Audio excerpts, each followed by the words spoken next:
Welcome into the 4th of July Power Hour Spectacular. I'm Steve, on with the Urban Station C Red, and we are here tonight during 4th of July week. It's July 1st today. That's right, isn't it? July 1st?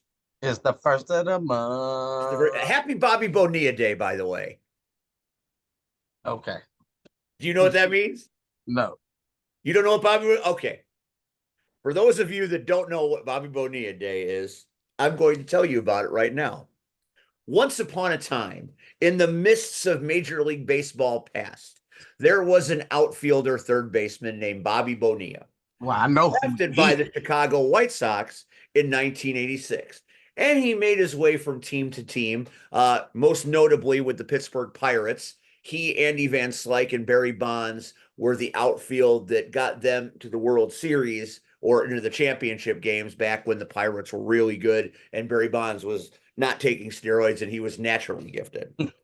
So, and Bob Bonilla would get traded. And at one point, he was traded to from the Dodgers to the Mets, and he signs a contract with the Mets. And it didn't exactly go great, but those were the days where they were giving out money in just bucketfuls. That's when the collective bargaining agreements exploded and players started making lots of money. And Bobby Bonilla is one of those guys. So to accommodate his contract, so it didn't hurt the cap, and they wanted the Mets wanted to get rid of him.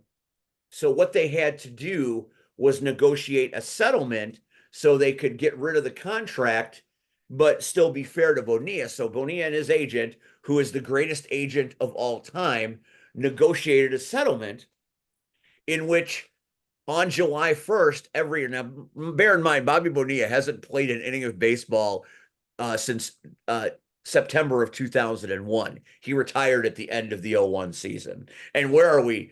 2025 right now. So 24 years later, right? So that I want you to understand that scope.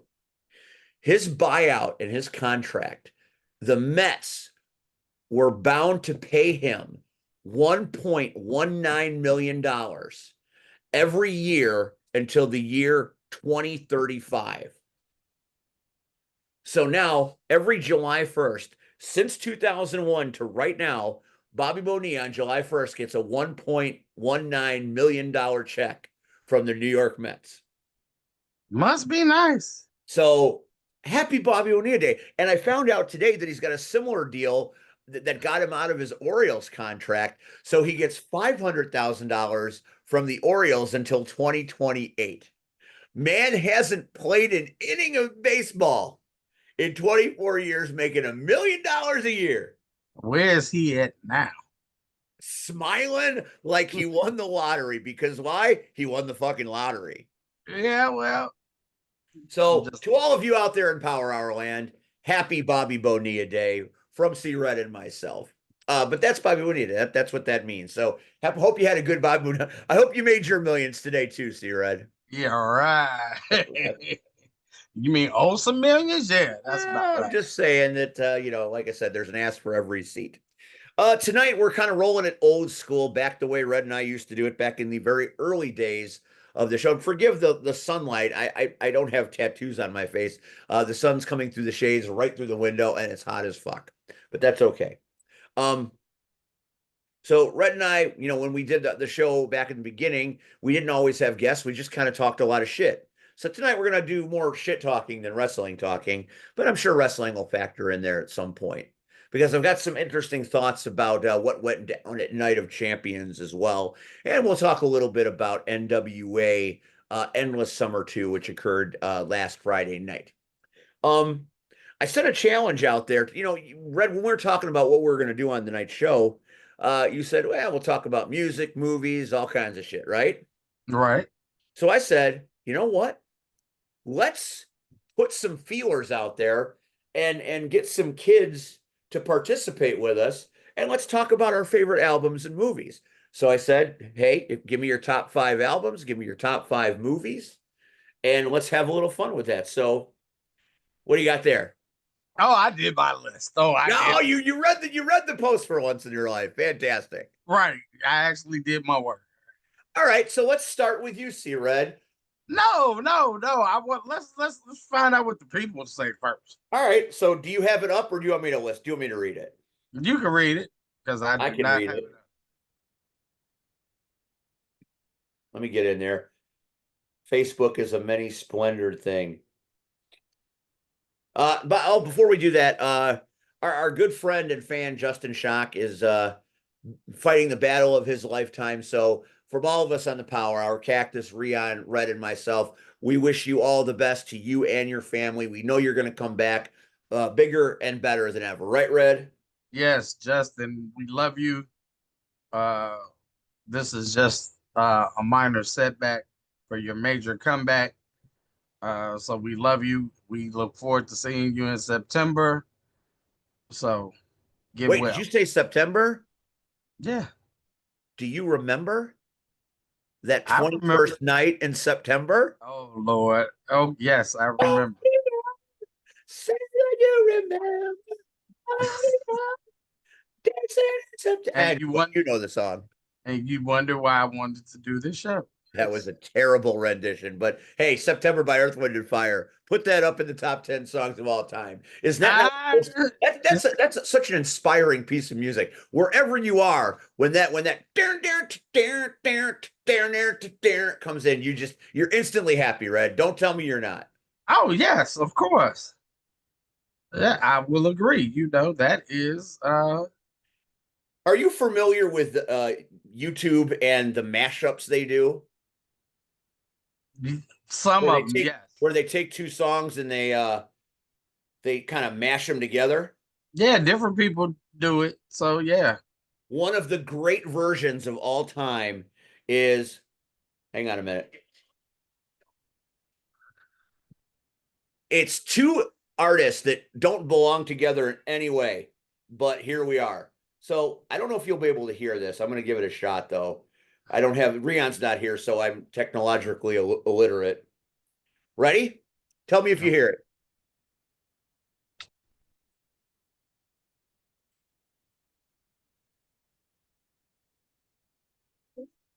You don't hear it? Nah. How can you hear me talking and not hear that? I, I don't know. All right, go on your YouTube and look up Earth, Wind, and Fire and Ozzy mashup. You kids at home that are watching, you go do it. Put it in. It's DJ Cumberbund or Cummerbund, whatever you want to call him. It will make you so happy because it is insane the way this fits together. It shouldn't, but it does.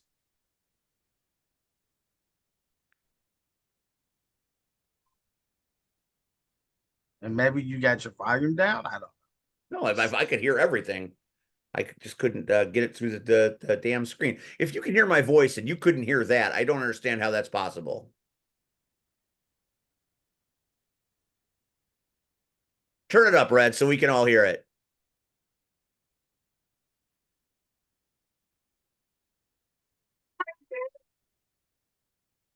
Yeah, I guess I can hear it. That's weird.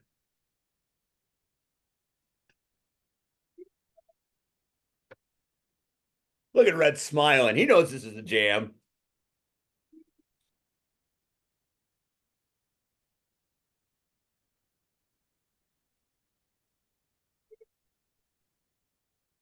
That smile. That's a smile of a man that loves music and he has just found something he's never heard before. And he's like, this is fucking awesome.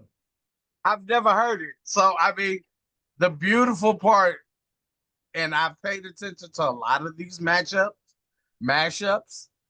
Um, so because a lot of songs are sung in the same key and at the same tempo, it's easier to match them up.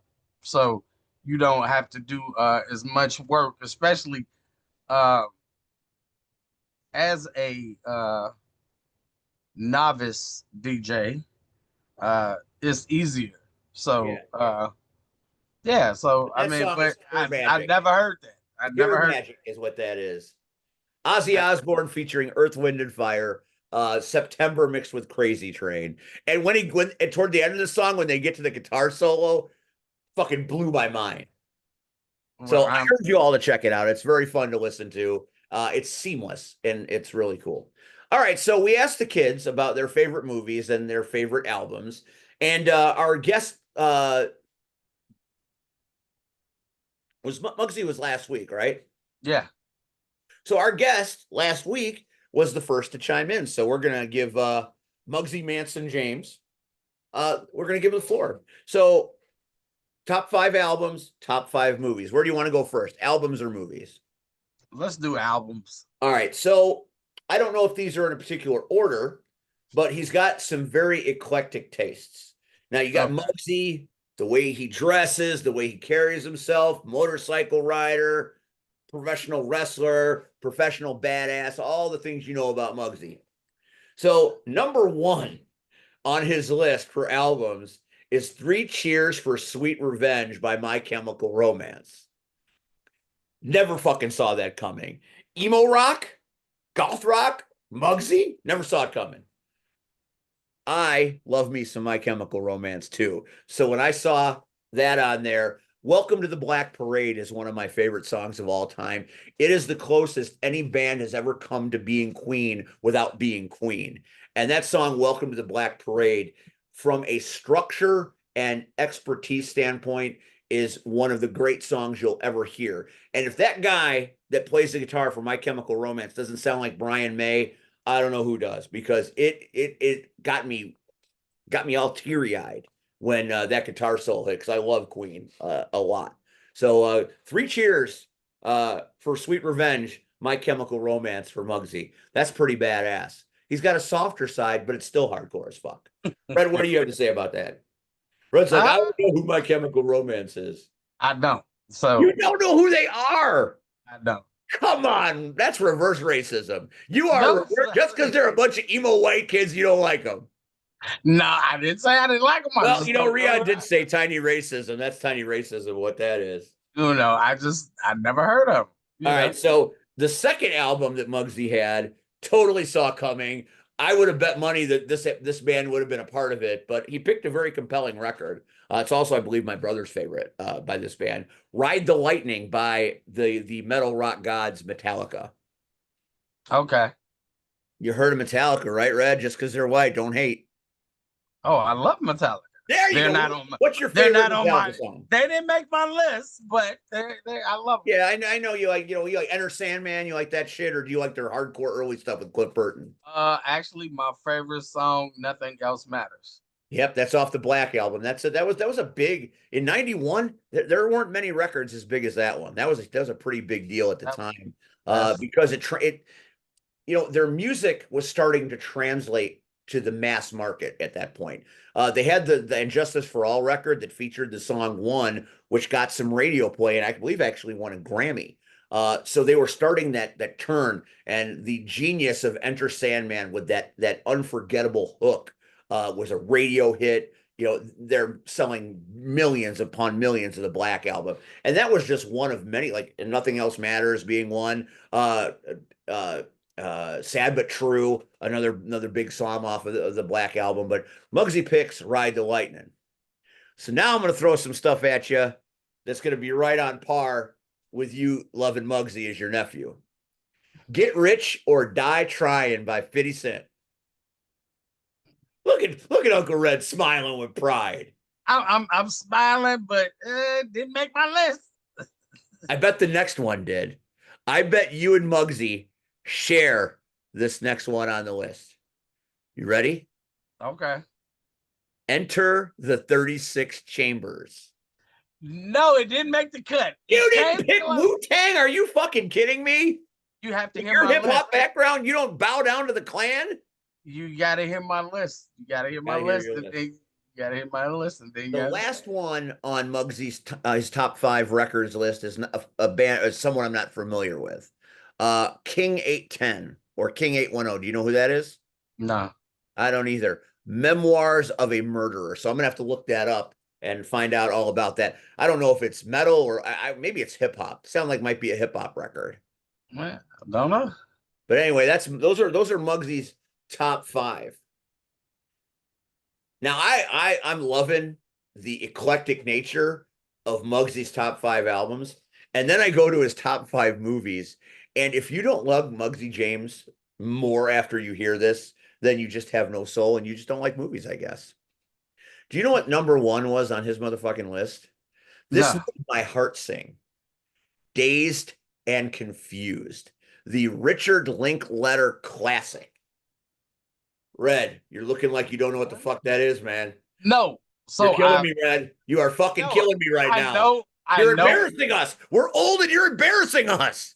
I know of the movie. I just never watched it. So Oh, Red, you have to watch it. It's it's so it's so much the 70s. Now, it focuses on the teenagers that are getting ready to graduate high school.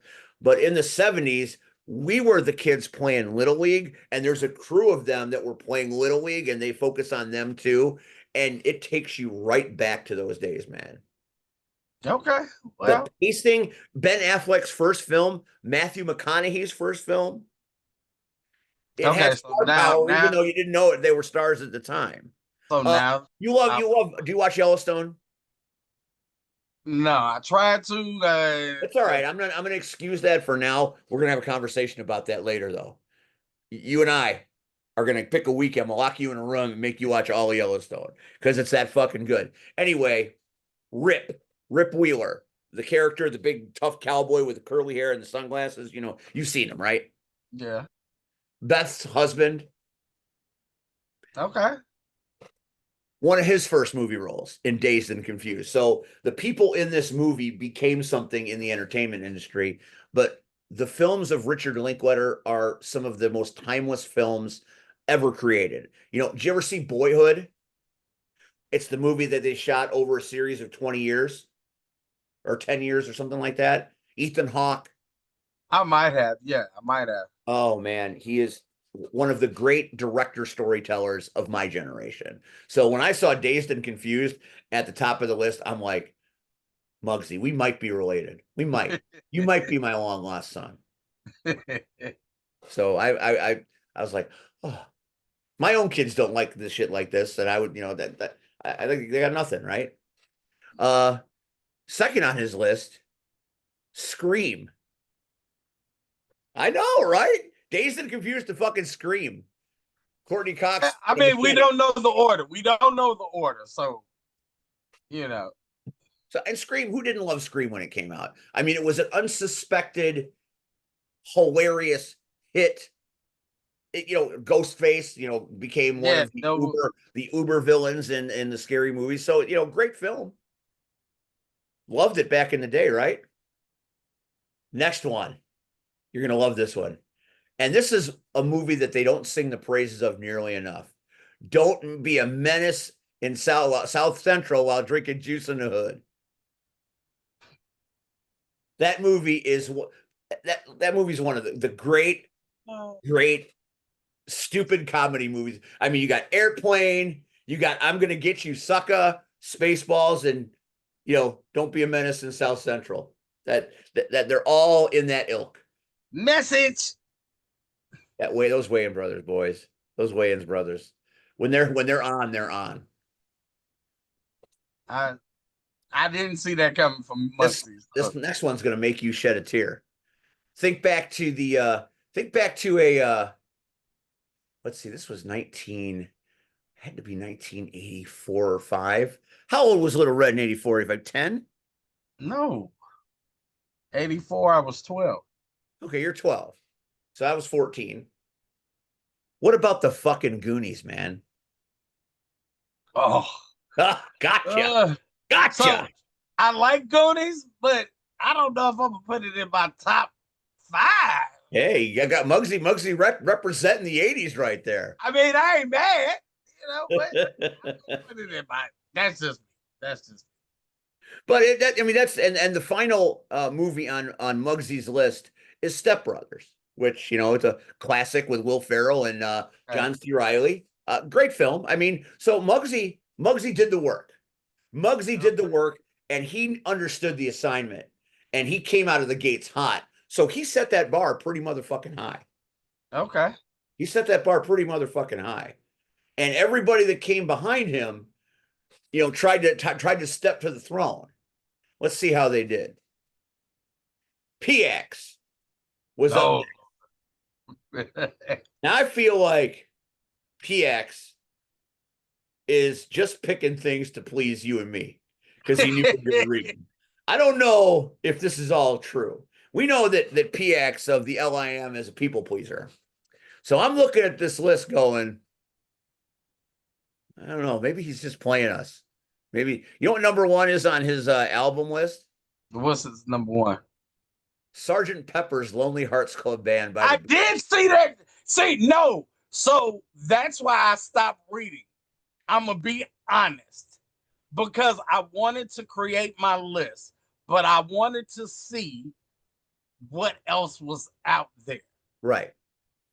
And on whose list is it? It wasn't it might be Rolling Stones. I don't know. It's on somebody's, but that's their number one album. And I'm like, really? That's the top album of all time. Here's let me give you a little now. Obviously, Red, you know me. You know me long time. I almost started doing Jaws. You know what I do for a living. I am a very hardcore Beatle fan. I've been a Beatle fan since I was 9 years old. Okay. I have loved that band my whole life. I have seen as many as I could in my lifetime live. Uh, John Lennon died when I was 10. I wasn't going to concerts at that point. George Harrison stopped touring in 1974. So I was 4 years old. So I wasn't going to concerts. He toured in, he did 3 shows live in Japan in 1991. At 21, I didn't have enough money to go to Japan to see that show. So I didn't get to see George or John play live, but I've seen Paul McCartney 9 times. That's the most of any star that I've ever seen live. I've seen McCartney 9 times live. Took my son when he was 10, and he had no musical opinion at that time. I just wanted to say that his first concert was Paul McCartney. It means nothing to him now. Maybe someday it will mean something. I don't know. He and I like totally different music, so I don't think Paul McCartney and the Beatles mean shit to him. But that's okay because when people ask him in the future, what was your first concert? He's got to say Paul McCartney. So, or he doesn't have to, but grammatically speaking, it would be accurate.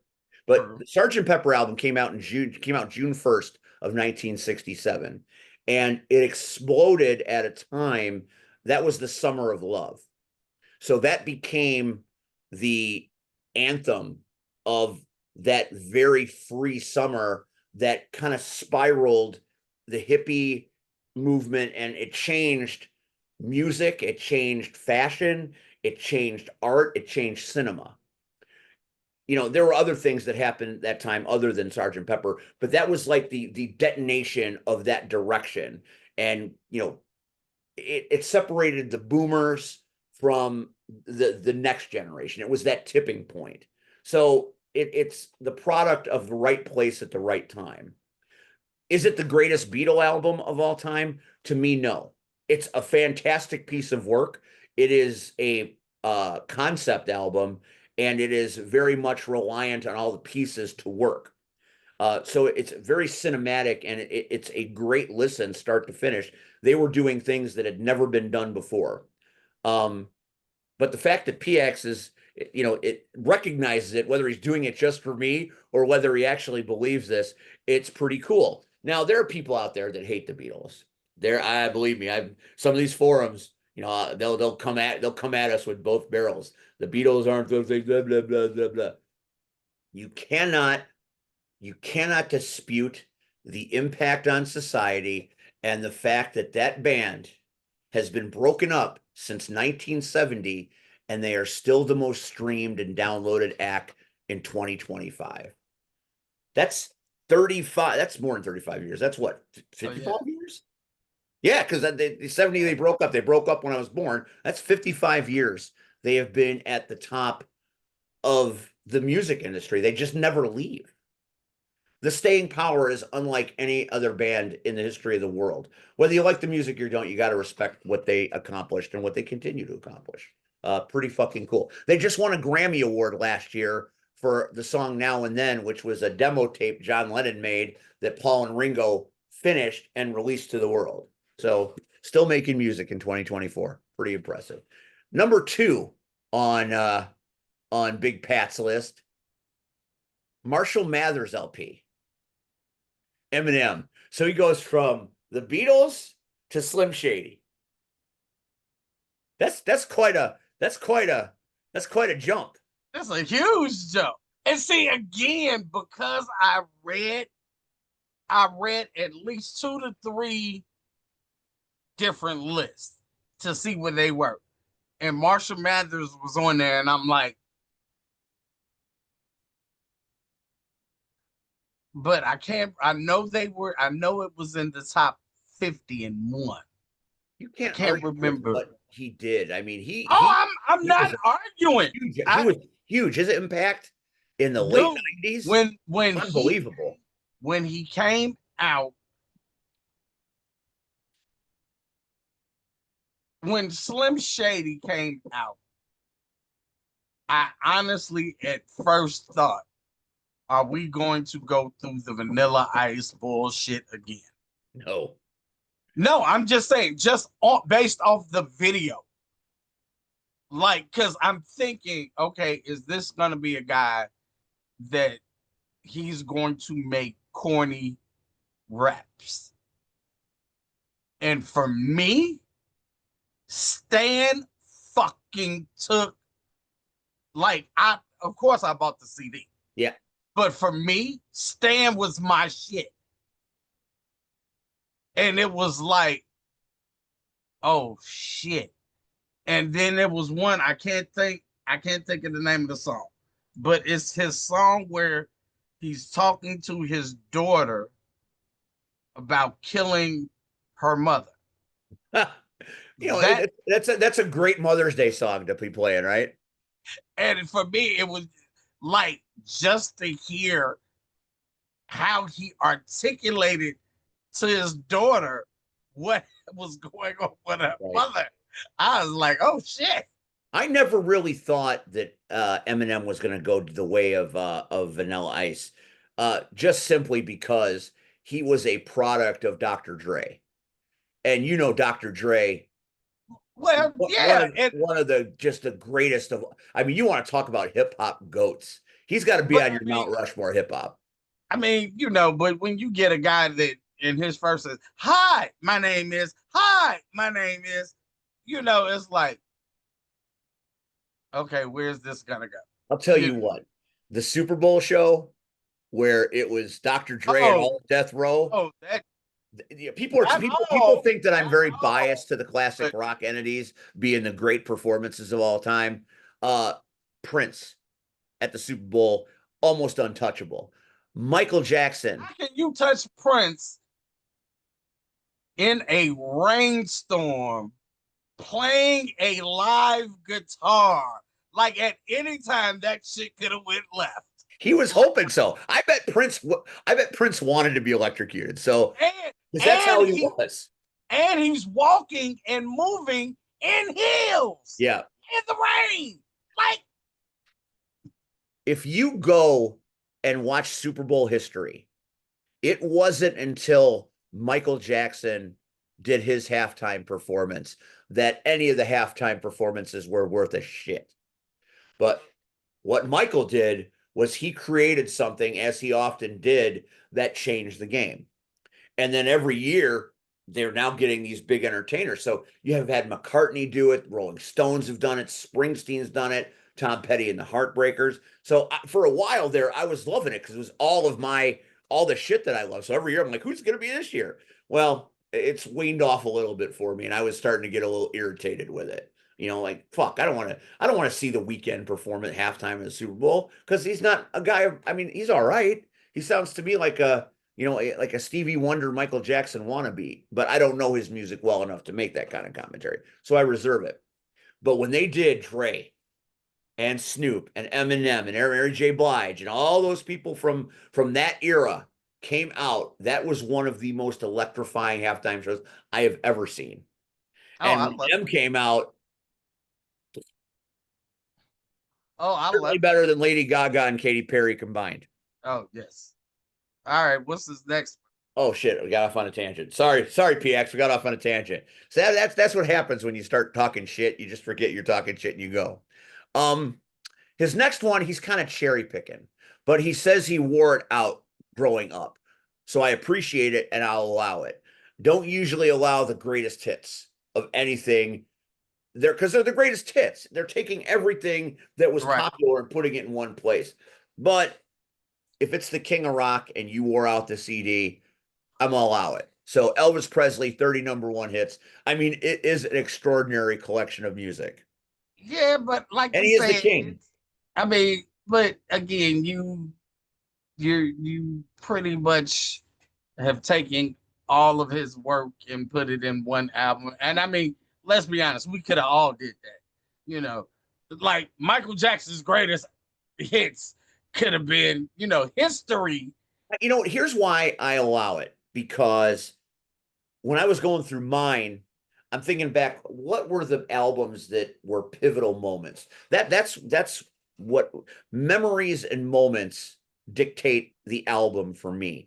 And back in 86, there was a Monkees collection called Then and Now, the best of the Monkees.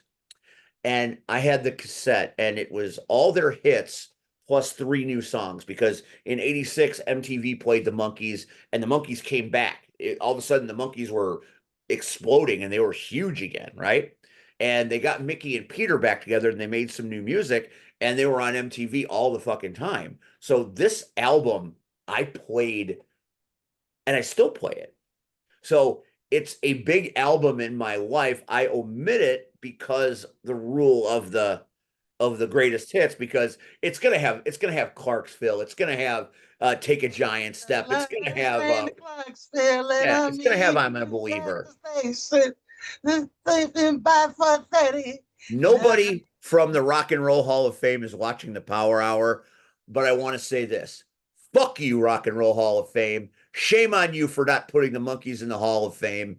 Their first two albums were manufactured, but after their third album, Headquarters, they did all their shit themselves. So fuck you for not letting the Monkees be in the Hall of Fame. They are exactly why the Hall of Fame is there.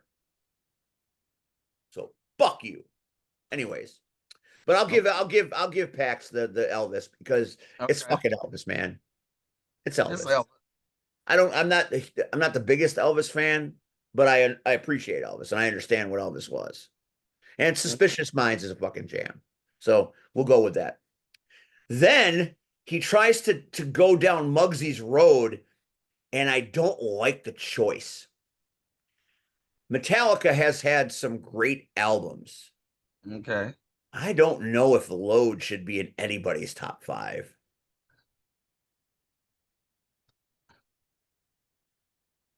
Far be it from me to Maybe again, there must maybe I would maybe need more it means context. something. I Maybe would it means something for him. I don't know. Yeah, I would need more context because that is typically, that's been lampooned as like their worst album for a long time. So when I saw that, I'm like, I wonder what about it made it pivotal for PX. And you're right, it's not it is to you what it is to you. So fuck what I say. Fuck what I say right out the door. But I found it to be I was not expecting that. I mean, I would expect the Black Album perhaps.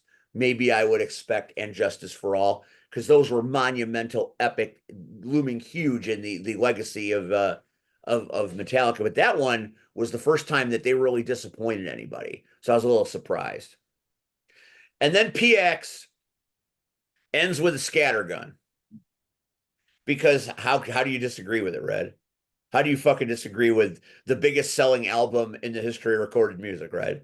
You can't really I disagree. What's his number 5? Thriller. Okay. How you going to argue Thriller? I'm not. I mean, I'm not. it's the biggest selling record in the history of the world. I'm not gonna argue.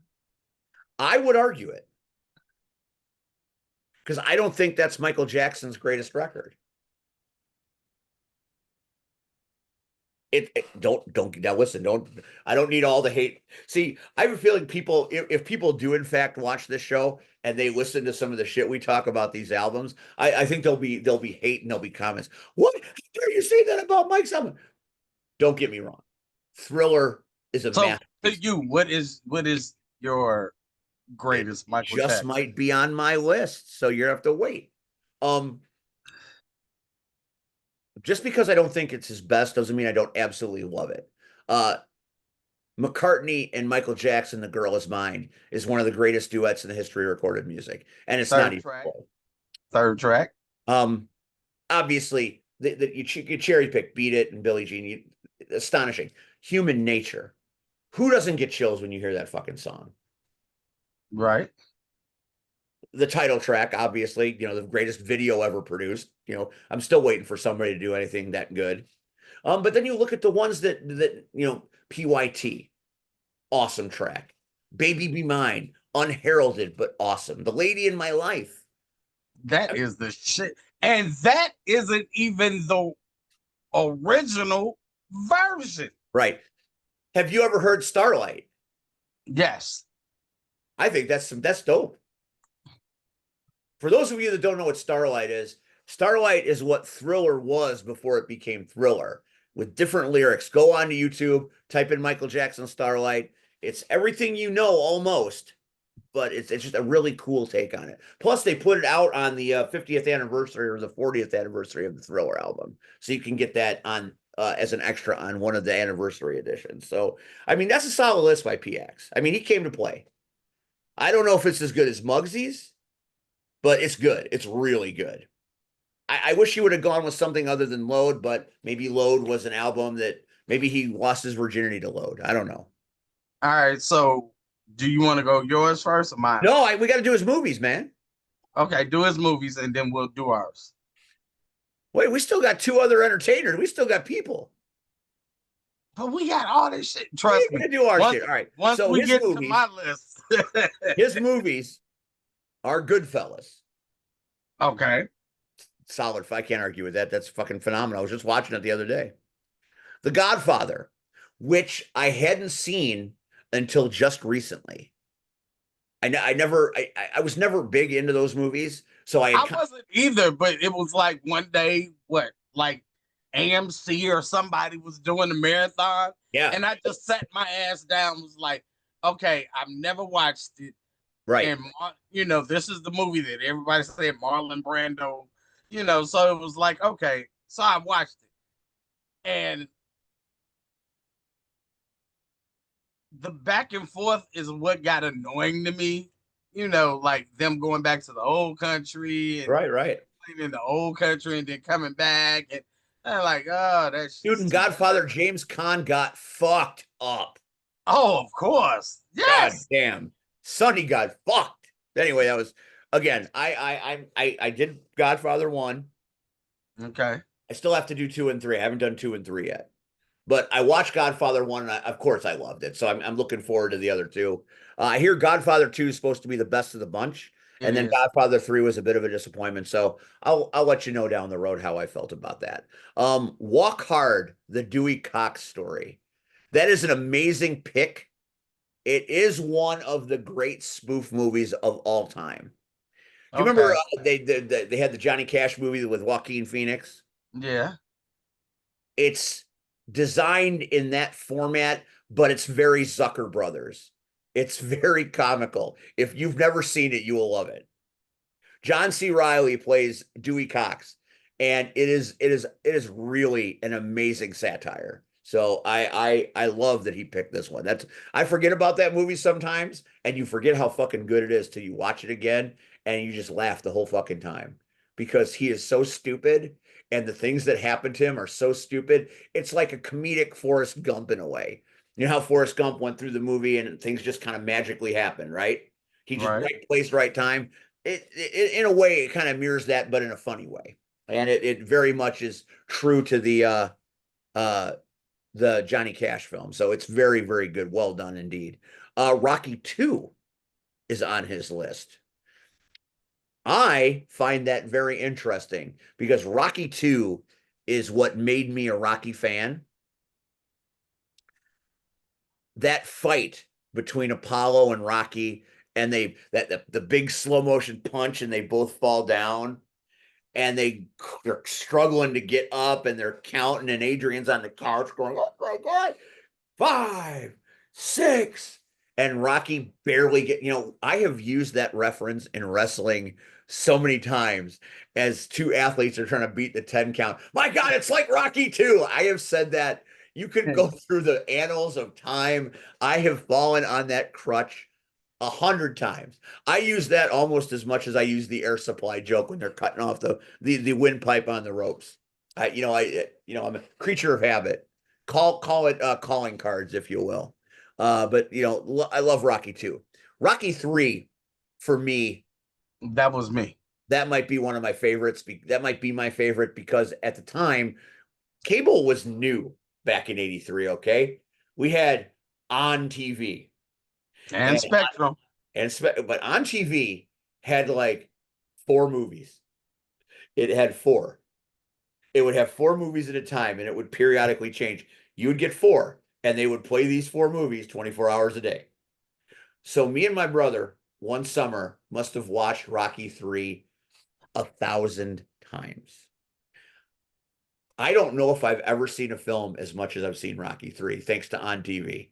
We saw Porky's. So that was at night when mom was asleep. Mom's was asleep. I bet.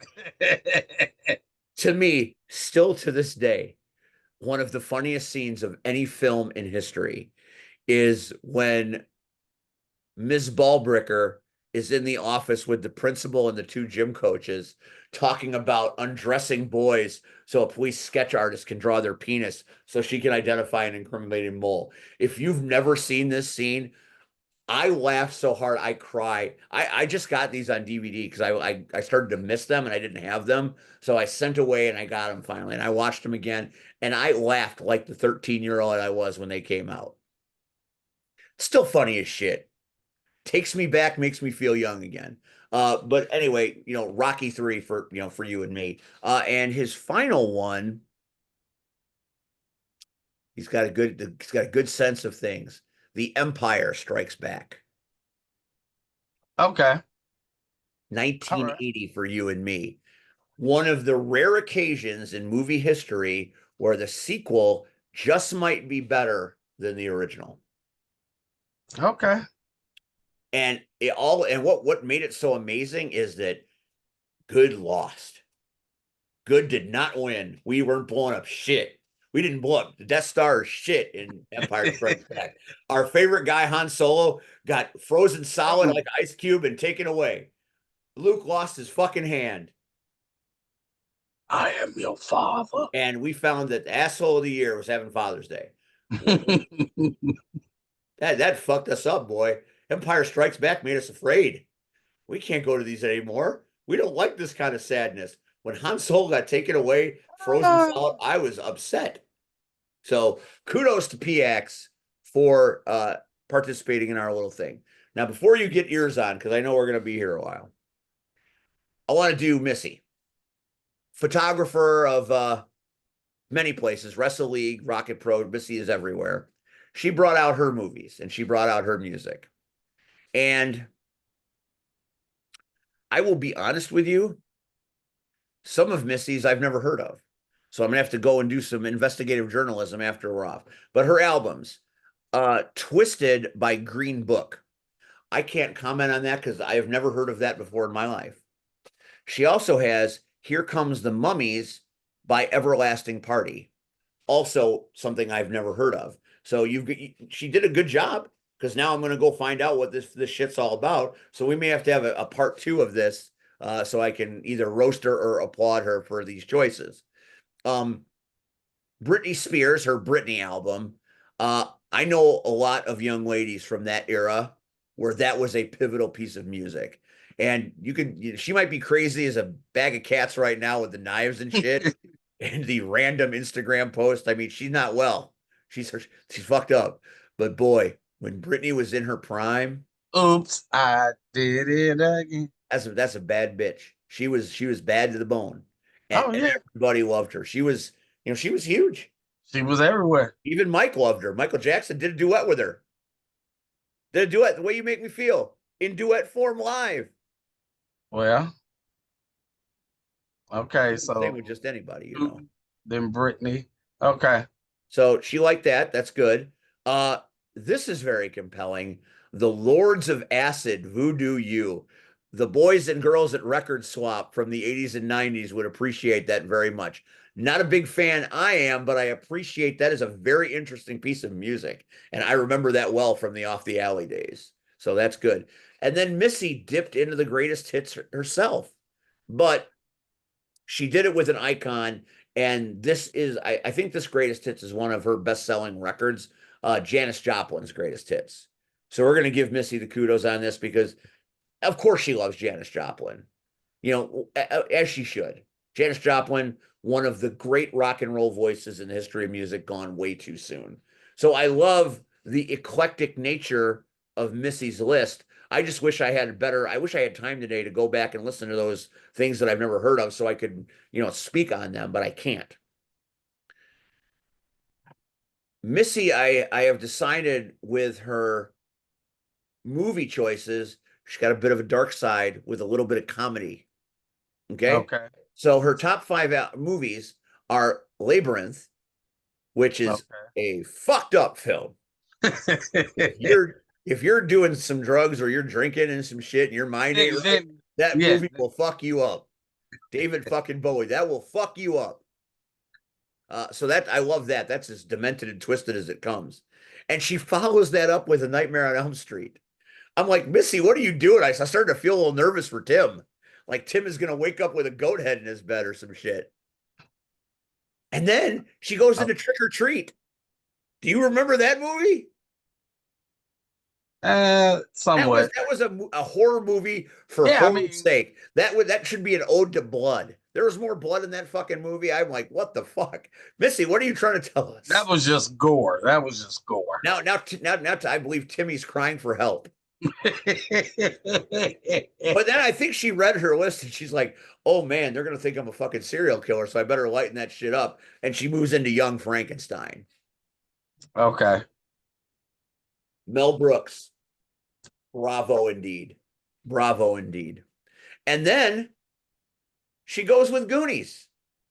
That's Goonies number 2. So now you got to think about that for a minute. That's twice the Goonies have been mentioned in this list. It ain't on mine. So the Goonies getting the mad respect from Muggsy and Missy. Must be people with the name that starts with M. They love them Goonies. And now we just heard that they're making Goonies 2. Don't. Hey, you know, the characters have kids. Why not? Go make that money. I keep telling everybody, all I want is one number 1 hit. The rest of it, you can hate it. Give me Rick Springfield, Jesse's Girl. And he's had plenty of other great music that not many people are familiar with. But Jesse's Girl plays and shit, people go wild. Everybody knows that song. He has made a 50-year career. That man is still playing at 75, making bank with one big number 1. Well, but I think also we got to remember that Rick Springfield also was on General Hospital. So people are still he hasn't been on General Hospital in 40 years. He was on General Hospital for 3 years. But think about it. Jesse's Girl is for fucking ever, man. And General Hospital, like he was you and I grew up during a time where there were magazines. Sure that's your biggest regret in life is you didn't end up on Tiger Beat. No, Right On would have been for me, but what about Dynamite? I wouldn't complain if I was on Tiger Beat. Right. Yeah, I would not have complained. You know, I used to buy the magazines just so I could rip the posters out. That was it. You know. Yeah. You know. That was the day. So well done, Missy. She understood the assignment as well. And our last participant of the evening would be our buddy Turtle. Oh. Now Turtle, of course, just busts our balls. He's not happy unless he's going against the grain and busting our balls. So here's what he wrote. kind of broke the rules a bit. I just randomly picked 5 of my favorites. I'm rather difficult these days. The fuck do you mean these days, Turtle? Right. But I appreciate it. All right, so let's do his albums. Now, I'm looking at his top 5 albums, and they are kind of all right around the same 10-year period, Okay. which is right around the time he was PTP, Nubby Jones. So I'm trying to picture that turtle rocking out to all these albums. Starts off with an album I've talked about an awful lot tonight, the Black Album by Metallica. Okay. So that's the third Metallica in all of our lists. So there's a common denominator here. People love the Goonies. People love Metallica. That's our takeaway so far. Hybrid Theory by Linkin Park. Not a shocker. Linkin Park, solid pick, right in that genre. Makes total sense. You know, Chester's dead, unfortunately. They got a girl singing now. Very compelling nude sound that they have, which is cool. But you know, everybody love Linkin Park. I love Linkin Park. Right. And then we go right into The Sickness by Disturbed. So do you see where he's right in that little pocket, right? Yeah. Let the bodies hit the floor and shit. Yeah. He's right there. He's banging his head wearing that masking tape PP shirt, right? Where's Paulie Tomaselli when I need him? After Disturbed, see, I think Turtle gets some blowback for this one if people really stop and think about it for a minute. I don't know if this band needs to be on anybody's favorites list, but it's Turtle's list. It's what is important to him. All the Right Reasons by Nickelback. Nickelback. Hey, I like Nickelback. I know that sounds crazy. Nickelback. I like Nickelback. I'm not hating. I'm just happy he did the list because it's very fun. And where there's one, there's always the other. So this is irony at its best. Weathered by Creed. What's wrong with Turtles right in that window? Hey, that little window. I bought every album Creed produced. Scott Stapp, Modern Day Jesus. You know, that was my shit. And then I can't say that. That was my thing. And then I found out everything was religious. And I was like, It changes when you get that because you know what you thought the song meant, and then when you put religion in it and you listen to it again, it fucks your mind up. You're like, oh god damn. Like, yeah. But that happened to me with Striper back in the day. Oh, this is all God stuff? What? Oh shit. I thought that was about a girl. That's about Jesus. Man, it fucks your head up, boy. You're like, I can't. I put that on mixtapes and shit. No wonder I didn't get many dates, right? But that's neither here nor there. People thought I was worshiping anyway. That's a whole topic for another show. So his movies, once again, Turtle loved the 90s and early 2000s, maybe more than any other human I know. His Ninja Turtles, 1990, naturally. Of course, the Turtle is going to love the Turtles. It's his thing. But then he goes in and grabs Total Recall from 1990, not the remake by Colin Farrell, the original with Schwarzenegger, which is one of the great sci-fi films of all time. I don't care if Schwarzenegger couldn't act his way out of my nutsack. It was a great science fiction thriller. It was a great, you take Schwarzenegger, but yeah, I agree. And it just, Michael Ironside as the shoot 'em up guy, Andrew Bogomil in a different, we loved Ronnie Cox's Bogomil in the Beverly Hills Cop movies. He was the president of Mars and a dick trying to kill everybody. So I'm like, that kind of fucked me up. I'm like, wait, why is Lieutenant Bogomil fucking with people, right? So I'm like, shit, somebody better go get Axel. He should go find Eddie right now, right? That would have made the whole different movie. You see Schwarzenegger, Eddie, and Judge Reinhold in the car. No, no. Not falling for a banana in the spaceship. Then he goes with Batman Begins. So he doesn't take the Batman films of the 90s. He comes a little further on. And I have many fans, or many friends that, I have no fans, but friends that love Batman Begins and think that's one of the great Batman films and representations of all them. Usually it's the one after that, Dark Knight Rises with No, Heath Ledger's. Dark Knight, that's third. What's the second one? Dark Knight what? The Dark Knight. Dark Knight, that's right. Usually the one with Ledger is the one that everybody, romanticizes and says is the greatest. But I think uh his best portrayal of Batman, what is the guy actor name? Christian what? Christian Bale? Yeah, Christian Bale. The other two movies he was fine, but Batman Begins, that was a really cool portrayal of both Bruce Wayne and Batman. So I'm gonna give him some love there. That's a good call. Then he goes to Bill Murray and Meatballs. He didn't go Stripes. Stripes was my shit. That's a fact, Jack. And I guess maybe that's the veteran. He didn't go Caddyshack. Okay. Meatballs. Okay, what you do? And then I started to think about Meatballs. And I'm like, yeah, that tracks and that's good. Well done, Nubby. That threw me for a loop. I'm like, that's Bill Murray before he was Bill Murray. He was still getting his oats in the film industry in that movie. So that's solid. And then it ends with a very, very much a thud, very much a fart in the wind. Fast Five. Come on, Nubby. Do better. These are just movies. He said this is just stuff I like. Is that when Paul dies? I don't remember. Is that when Paul? Maybe it was. Maybe that's that. Maybe that's what makes it so good. There are only 19 of those fucking films. I can't remember which one. I think it was 5. I was done after Tokyo Drift, so I haven't seen any of them since then. So 5 is nothing. I love everything after Tokyo Drift.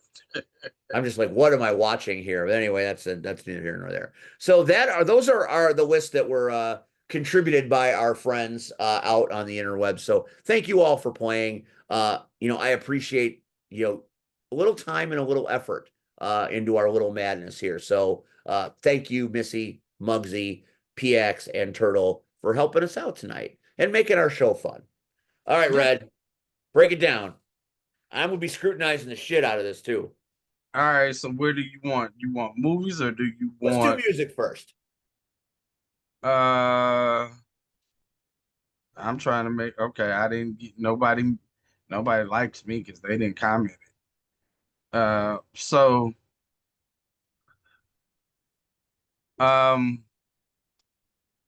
honorable mentions. So I'm gonna do honorable mentions. Oh, first. Jesus fucking Christ. Honorable mentions my ass. So that means you're indecisive as fuck. No, because everything that I put down has meaning for me. All right. So Michael Rowe is Boat Ashore. So Appetite for Destruction. Guns N' Roses, huh? Yeah.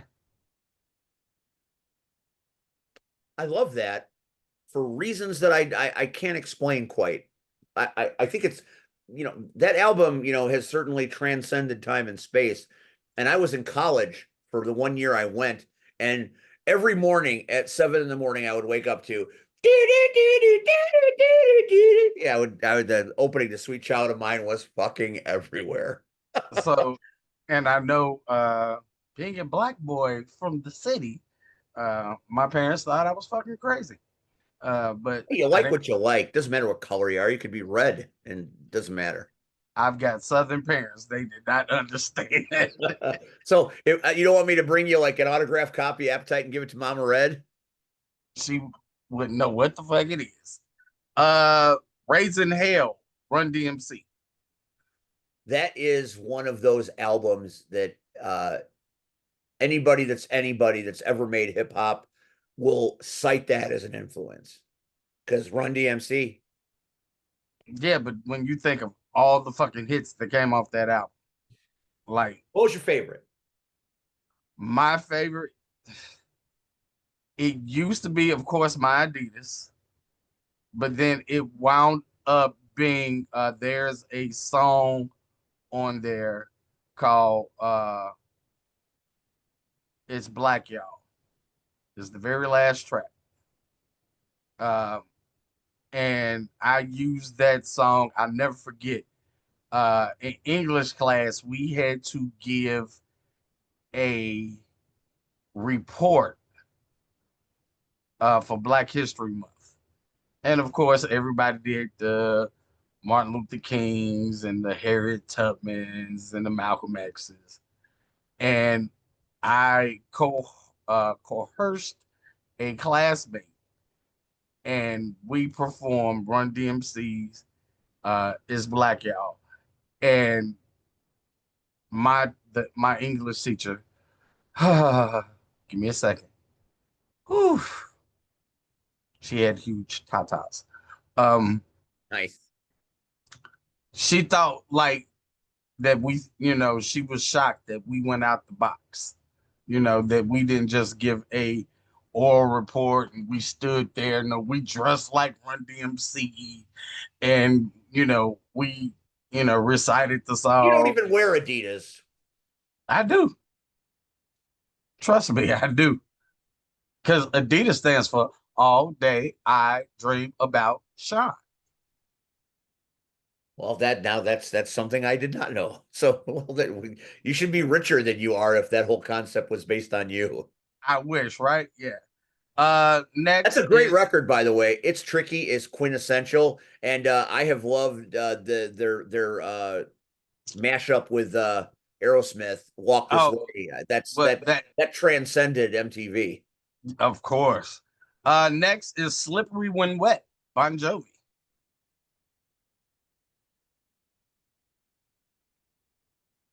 How old were you in '87? 15 going on 16. Well, that came out in '86, late '86, early '87. What drew you to that album? That's interesting. My favorite song, one of my favorite songs. It didn't make the top. Well, we didn't do songs. Are we Uh, honorable? Are we still doing honorable mentions or? yeah, yeah. Okay, so we haven't hit Pager. All right, so you see, I'm So, starting to develop all this kind of deep seated respect, and these aren't even your top five. Wanted Dead or Alive is one of my favorite songs of all time. The beauty of that song is the harmonies that John and Richie do during that whole song. I mean, the song's badass. It's a modern day cowboy song, but the way their vocals blend is really cool. I always thought that was the best part for me. And when you think about in this faction, the life of a rock star and the life of a wrestler, it almost goes hand in hand when Yeah. you listen to the song. So next, um, West Side Story, the soundtrack. We still honorable mentioning here. Yes, You're down with Officer Krupski? yes. Well, see, Red, you and I get together and we talk this shit, and we have no idea. You remember back at Crash Tested, we were singing En Vogue and shit. I know. They didn't make the cut this year. Next, still honorable mention, Batman, the soundtrack. Prince.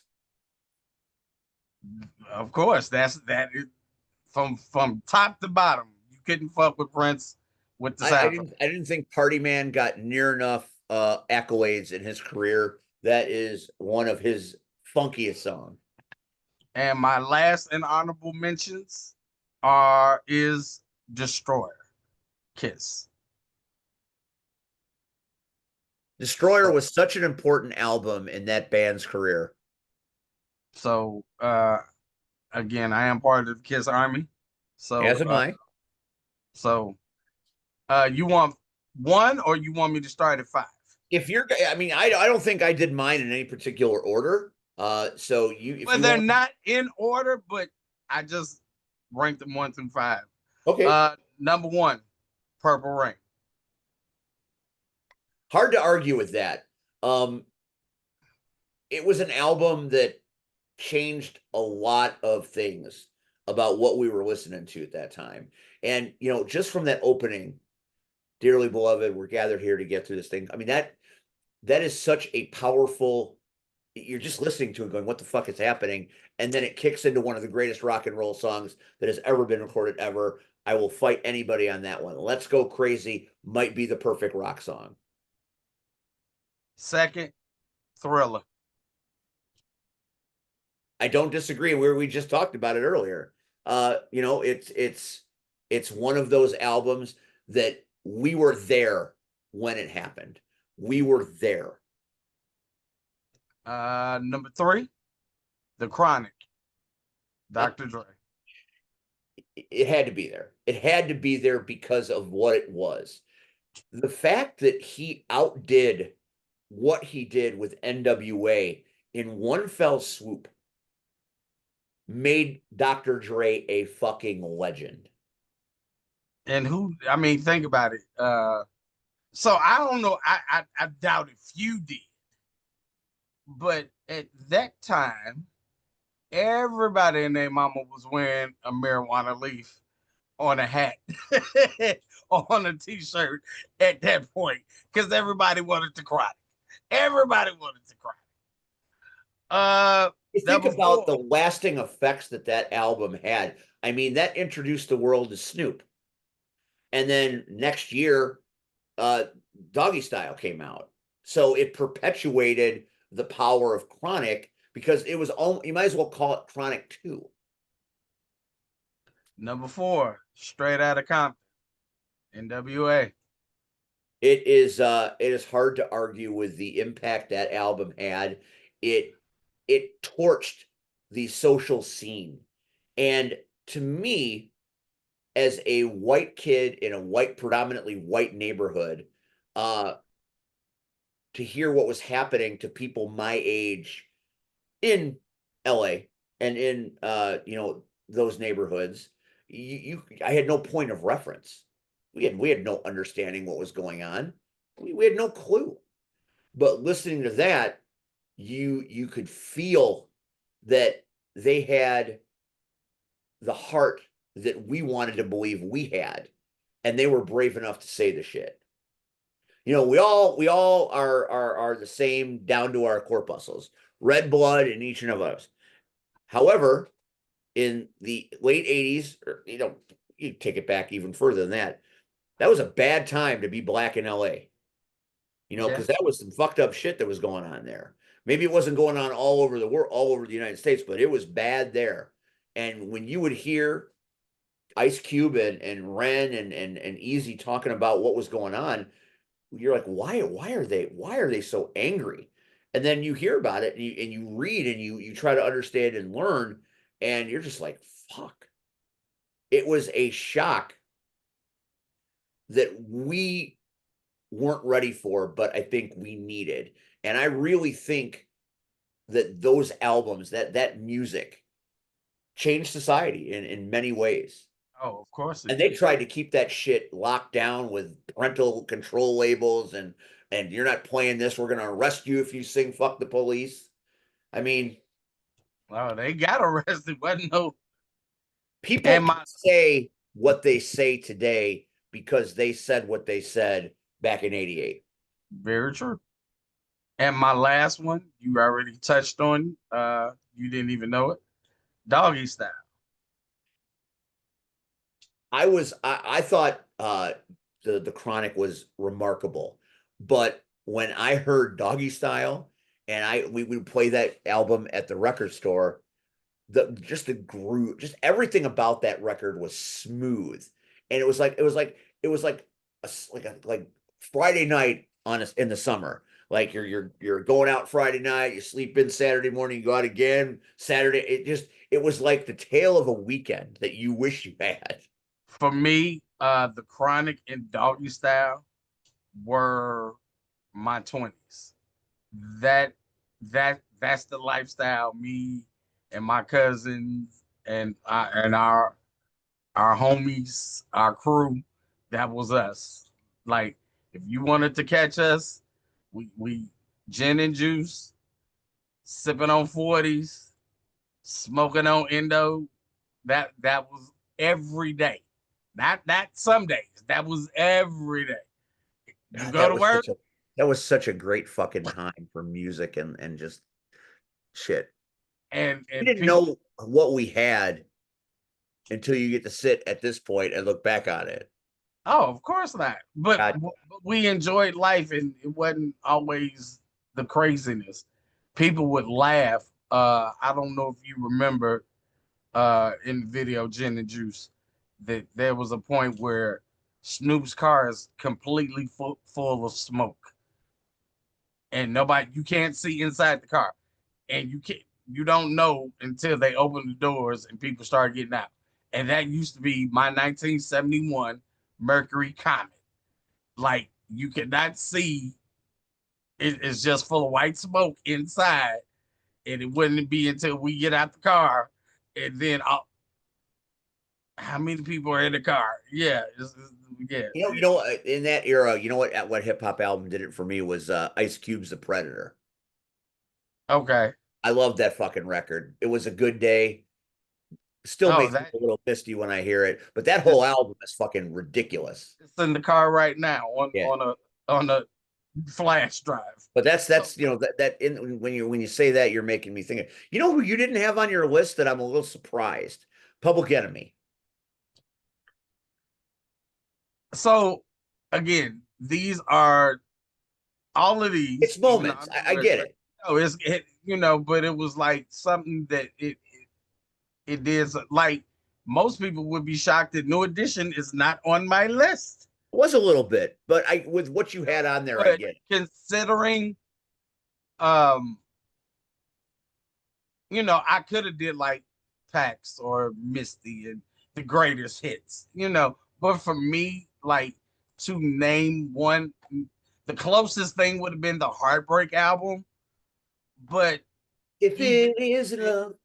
but even then, like I do you What expect about me, BBD? again, even with BBD, That girl is poison. are those Now, my son Brian likes Belle Biv DeVoe. He loves Poison, but he doesn't like Do Me, which shocked me because I thought Do Me was a better song. Oh, do me, That especially time was 6 o'clock. Gonna swatch watch. no time to chill. Got a Yep. date. I can't be late. Hey, Hey, either gonna do me. So So I mean, again, they would have been and again, these aren't in my, like, the 1 through 5 aren't necessarily the 1 through 5, but they what are about the Boys five. to Men? No, Boys to Men wouldn't make the cut. I liked Cooley High Harmony a lot. Oh, I love the I did album. not like them as they became crooners. I like that Cooley High Harmony with that album was just a jam from start to Motown Philly, one of the great hip hop songs of all time, in my opinion. I love Doing a little East Coast swing. so give me your 5. No, we're not. No, you're not done. Oh, you want my movies? I want your movies. All right. So honorable mentions. It's more honorable Oh, for mentions. fuck's sake! Uh, You did not Right. understand the assignment. yes, I did, but I refused. Hey, Rad, 1986. What was it? Rad. Rad? If you've never paid attention, I wear the jersey, I wear the t-shirt. It is I'm not. It's not clicking, or I never saw it. I don't. it's the very first BMX movie. Oh, I never did. That was never my scene. So I'll take That your word for it. that I that believe you're a man of good taste, so it probably was awesome. that is the movie where the greatest song, Send Me an Angel, came from. Uh Number 2 and honorable mention, Harlem Nights, 1989. Man, that fucking scene in the alley where Eddie is getting it on with Della Reese is still one of the funniest things I've ever seen in my life. Oh, now you want to shoot me into pinky toe. Red Fox was fucking fantastic in that film. Oh, how can you not love all the Eddie Murphy, Red Fox, Richard Pryor, all in one movie? And then let's not forget Robin Harris, Charlie Murphy. I mean, shit, Arsenio? Arsenio, we were loaded. We were loaded. Yeah, Danny Aiello is the shitty police detective. He did Right. fucking great in that film. Here's one that's gonna throw you for a loop in third honorable mention: Toy Story. It doesn't throw me for a loop. I can understand. I can appreciate that because that was a game changer of a movie. Hanks and Tim Allen, they fucking owned that shit. And that's the reason why. Number four, here's a movie you can appreciate from 1976. Bingo Long and the Traveling All Stars and Motor Kings. I don't know it. Billy Billy D. Williams, James Earl Jones, Richard Pryor. Ah, What? Well, now yes, I'm gonna go find that shit and watch it. Oh, what is the name of it? Bingo Long and the Traveling All Stars and Motor Kings. Fuck, I'm in. Just that That cast, I'm in. oh, I ain't even go watch it. I will. Number five in mentionable honorable mentions, 1983's Sleepaway Camp. Sleepaway Camp. I've seen it, but I don't remember it. Why did you like that one? Is this still honorable mention? Yeah, how Okay. can you not like the fact that there's a chick with a dick holding a head at the very end of the fucking movie? That's fair. I mean, you don't see that every day.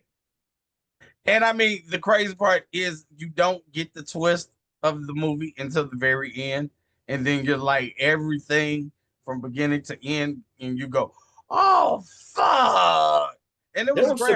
some pretty good quasi horror films in the to this day, one of my favorite horror films is Fright Night with William Ragsdale and Chris Sarandon and Peter and Roddy McDowall as Peter Vincent, the vampire hunter. Yeah. That was some funny shit. Welcome to Fright Night for real. That was some bad motherfucking shit, man. Next, Are we uh, honorable mention or are we getting to the brass tacks? their honorable mention, Jesus Christ. I work for 1961, the fucking Academy. 1961, West Side Story. That's the second time West Side. You had a little Cyrano in your heart, huh? I honestly love everything about the original West Side Story. Rita Moran, and here's the fucked up part. If you can find another black boy to walk around and sing the opening song when you're a jet in the hood, it's not gonna happen. I'm probably the only black guy that's ever gonna do it. Ever gonna do it. Ever gonna do it. That's fair. That's fair. Uh Honorable mention still, Purple Rain, 1984. Well, see, that should be probably on the list. When I tell you my list, then You're you're gonna go. You're just gonna go purify your body in the waters of Lake Minnetonka, huh? hey, if I could find Apollonia, she wouldn't Jesus you? Christ, Apollonia. Oh, And the last honorable mention, the Five Element Ninjas, 1982, the Shaw Brothers. I don't know. You didn't watch Kung Fu movies on Saturday? I did not watch that one. I just sorry, man.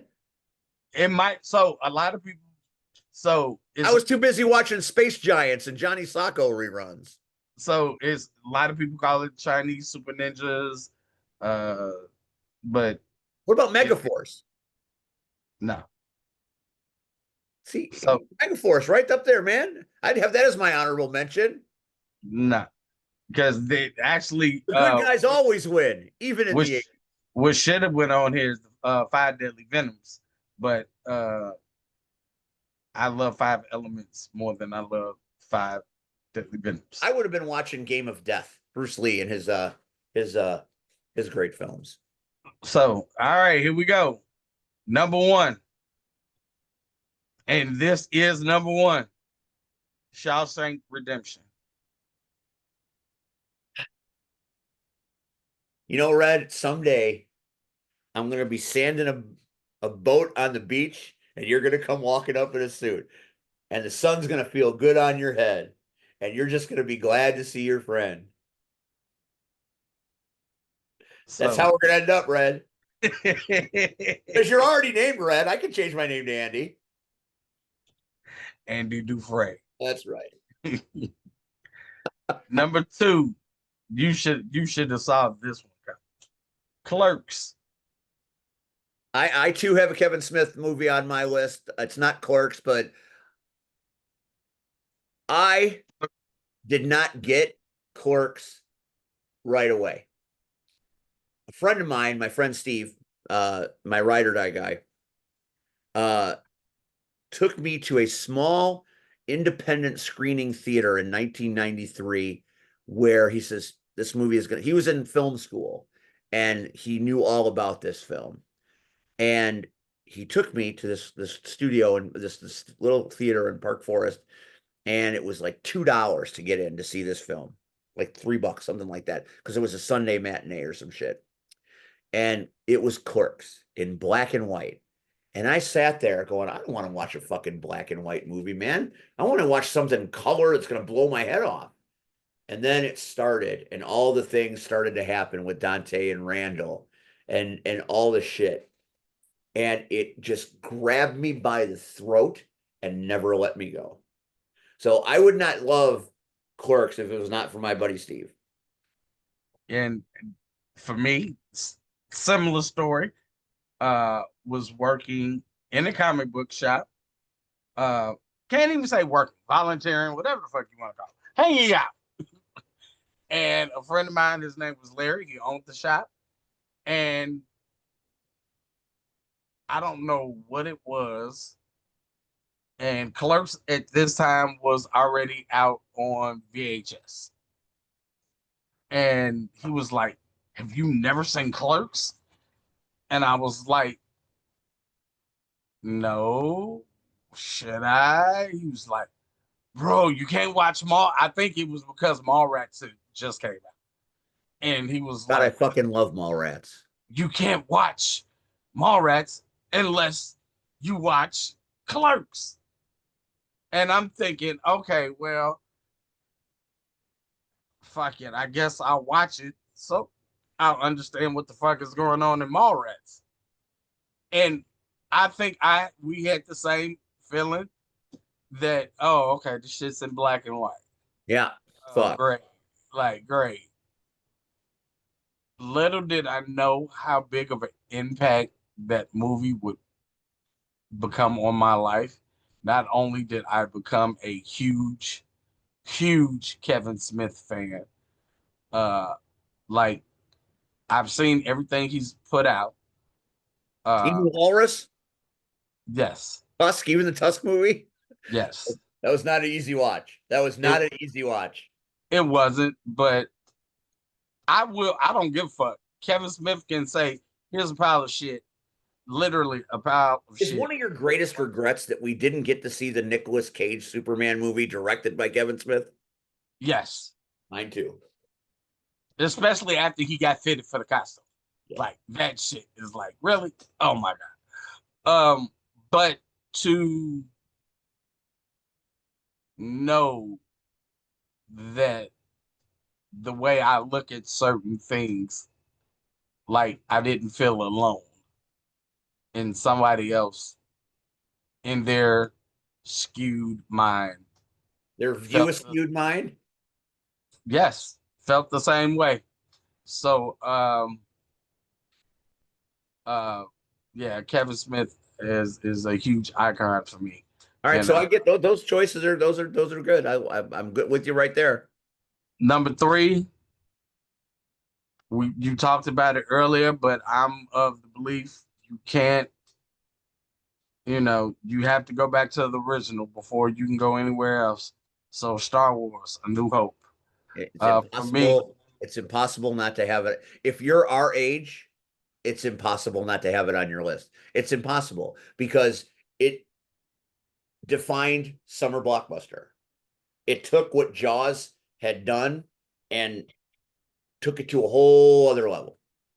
and I mean, when you think about, at least on my end, I never saw a phenomenon like Star Wars. No one ever did. Nobody did. Like, oh my God, like this shit was everywhere. And it was the only time that I can't even say my father because my father had no say so, but my mother actually listened to me So when I asked for a lunchbox, I had the very original Star Wars lunchbox. I bet you wish you still had that shit. So here's the funny part. Wait, hang on. So years ago, before me and Diamond split, I went on eBay and I bought it. And it was in mint condition. And she took it. No, it was one of the things that when I split, I left. I was like, fuck it, because at that point I had already relived the magic of having it back. So, um, I swear I'm regressing because I'm collecting things. I'm going out of my way to get things that I had when I was a kid. Like when Mego released the 50th anniversary of the original superhero dolls, the ones that stand about yay big that are I know. I have them. I bought them. My mom, God rest her soul, bought them for me one Christmas, all 6 of them. And they're sitting in my room. And they were all like $24 at the time they came out. They're in their boxes, never been touched. They're just sitting there monitoring me. And they're all now worth over $100 each in just like a few years.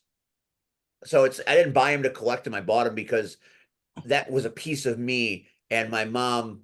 The fact that she bought them for me when I was 53 and bought them for me when I was 7, it just there's just something about that. But yeah, I'm totally I totally get why you'd buy the lunchbox. Number 4.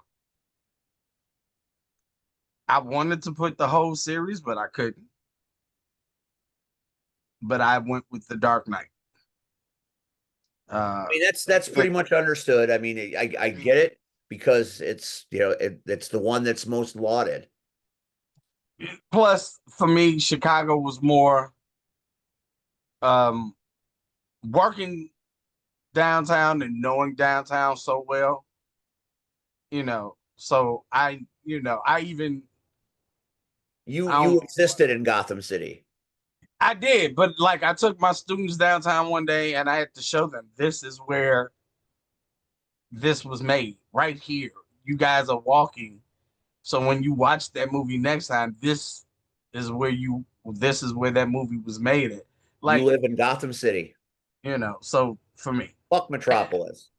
Right, who gives a fuck? I give a fuck. And That's number 5 on my list of movies. Number 5, my favorite movie of all time is Superman that comes out on the 11th.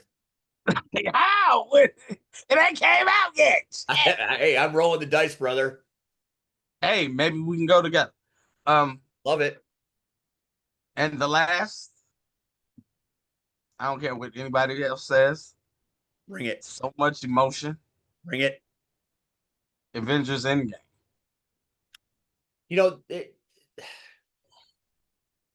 It would be hard. I mean, I could easily have put that on my list. Maybe I would put it on my list if I did my list again, because your list changes. Like it changes. It always changes. But that movie was the payoff of a decade of watching these movies. And we had never had an experience where we were getting a movie or two a year that told a story up to that point. It's unbelievable to me that with the first Iron Man film, they had this idea and they were going to monetize it and do it. So we owe all the thanks in the world to the fact that Robert Downey Jr.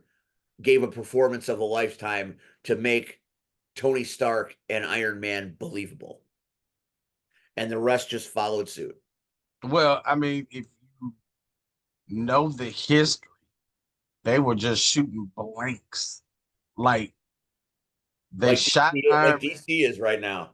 They shot Iron Man and then they shot Captain, and they didn't know if Thor was like even going to make it. Like they were already pretty much like, okay, if Thor doesn't make it, we're gonna end after Iron Man 2. Like, and the shit just kept building. And And I the think original Thor movie was fantastic. and I think what else we had never seen before. Think about it. We're all so used to it. You even do it now when if it's not a Marvel movie. When the credits roll, you get the Post fuck credit up scenes. and Yep. leave. You get up and leave. And it was the first time that after did you see what happened after the movie? What you mean what happened after the movie? The no, there was a scene after the movie. What? So either you had to go pay again just so you can watch the end credits, or you had to wait till it came out on DVD and you would like I just fucking went to the end. Fuck that. Like I Yeah. need to post credit. Oh shit. And that's what James Gunn's doing now. He told everybody when the credits roll on Superman, don't leave. So for me, you're looking forward to I wasn't looking forward to Superman only because James Gunn has fucking killed everybody, so he can kiss my ass. I really want to see Superman versus Black Adam. Um, I thought that would have did some shit, but That was a deleted scene. Or that was a post credit scene. now, so I do want to see Superman, but I'm looking forward to Fantastic Four because I Marvel really, needs I Fantastic Four to knock it out of the fucking park. They did good with the Thunderbolts. The Thunderbolts was exactly what it needed to be, and I enjoyed the shit out of it. They need the Fantastic Four to deliver because the Fantastic Four is pivotal in where they're headed with the storytelling. And if we don't believe in the Fantastic Four, they're kind of fucked. And I hear they had to reshoot some shit because it didn't test well. And that's never a good sign. well, they better get the shit right. I'm not And wild about the casting. PSA, if you haven't seen Ironheart, the first two episodes, they dropped I saw episode one. first That was three. some good shit. And how can and again, it's the South Side kid in me. Like all of that shit is right here on the South Side. Yep. Down the street from where I'm at right now. Like all I needed Are you Ironheart? I wish. I'm Iron Man. So um I just needed her to walk in the limbs and get a small tip, and be good, but she didn't, and she's too young to go into Francis's and have a drink. So but you know, so I am a Marvel fan until they totally fuck up. But with shit like Into the Spider-Verse, there's never been a uh animated show, like a lot of this shit I love, and some shit is like, really? I think DC really does a nice job with their animated stuff. Oh, Their movies haven't been great, but their animated stuff's oh, solid. it's funny. I went to go get my city sticker, and I was on the phone, and the lady literally started talking about DC and Marvel as I'm standing there while we're handling this transaction. And she's the clerk, she's behind the window, and it was like my frat brother had to get off the phone. He was like, I'll just talk to you later. Click. But it was like I'll tell everybody, DC has the best animation. Movies suck, but They the also did animation, really well on television. dude, Arrowverse was fucking great, and Smallville's one of my favorite TV shows of all time. oh my god, I can't think of. And I was just watching fucking DC on Cinemax. But whatever DC it was, where they showed everybody that fucking died. And when I say they showed them fucking dying, they showed heads being cut off and arms being ripped off. And I was like, this is a cartoon? No, not a cartoon, animated. Fuck that. We grew up. They They were were called cartoons. They were cartoons, but these films are animated features. I don't give a fuck what we called them. We had never seen nothing like it. You No, we never don't. saw. You never saw Spider-Man get his ass handed to him like that. It was like, what? Iron Man? He dead? No. Oh fuck. Okay. So that is my incomplete list of movies with honorable mentions. I probably could have went 2 or 3 pages, uh, because there are so many movies and albums. I'm glad we didn't do songs. We probably would have been here till next Tuesday. Yeah, I thought we were going to get out of here in about an hour. That didn't happen. No. That didn't happen. Um, as far as mine goes, a little anticlimactic, I think, but we'll do it anyway. Um, my albums. I have been a musically obsessed human uh since I was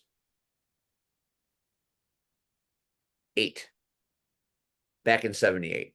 I had a good friend in those days, name was Davey, and we would have sleepovers and we would, play with our Star Wars figures and our, played Atari for the first time. We did a lot of cool shit together. And when we would have sleepovers on a Friday night, uh, he had a sister that was a teen, and she would often go out with her friends, and she would say, "Stay out of my room."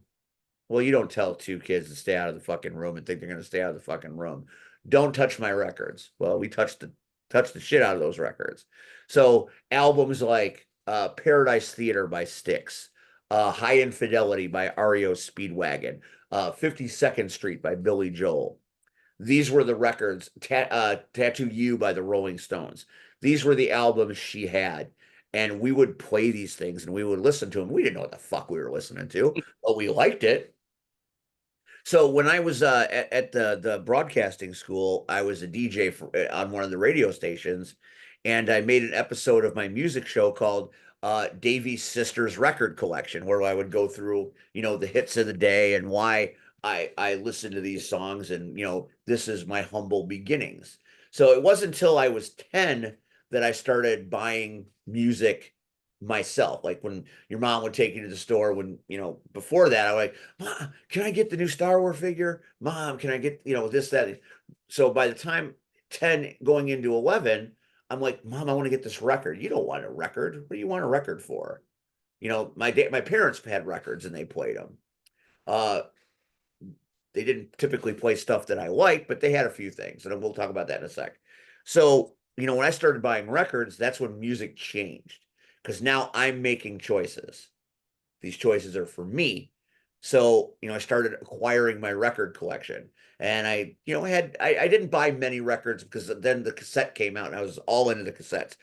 I think I have about 5,000 cassettes in my garage or in my basement in bins. And then it went to CDs, and I probably have 2,000 to 3,000 CDs in bins in my garage. Can't play the motherfuckers anymore, but I mean, I have CD players and tape players. I could, but it's all music is digital now. So everything I had then I have now. Um, but it wasn't easy to collect music in those days because you couldn't download shit. It wasn't until the mid 2000s that they figured out how to do that shit right. Remember Napster? Waiting an hour and a half for a song to download on the AOL dial-up? Who had the fucking time for that shit?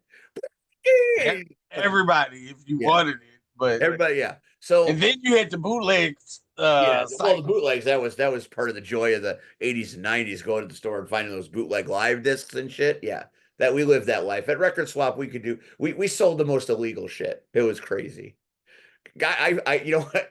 It's funny when I work for Billy Corgan at NWA, I sit there and I watch him sometimes, and I'm like, "Motherfucker, do you have any idea how much money I made off of you that you didn't make a dime off of?" Because we're getting fucking bootlegs, Smashing Pumpkins live at the Metro in '93. Motherfucker, I must have sold 150 of those CDs in a week.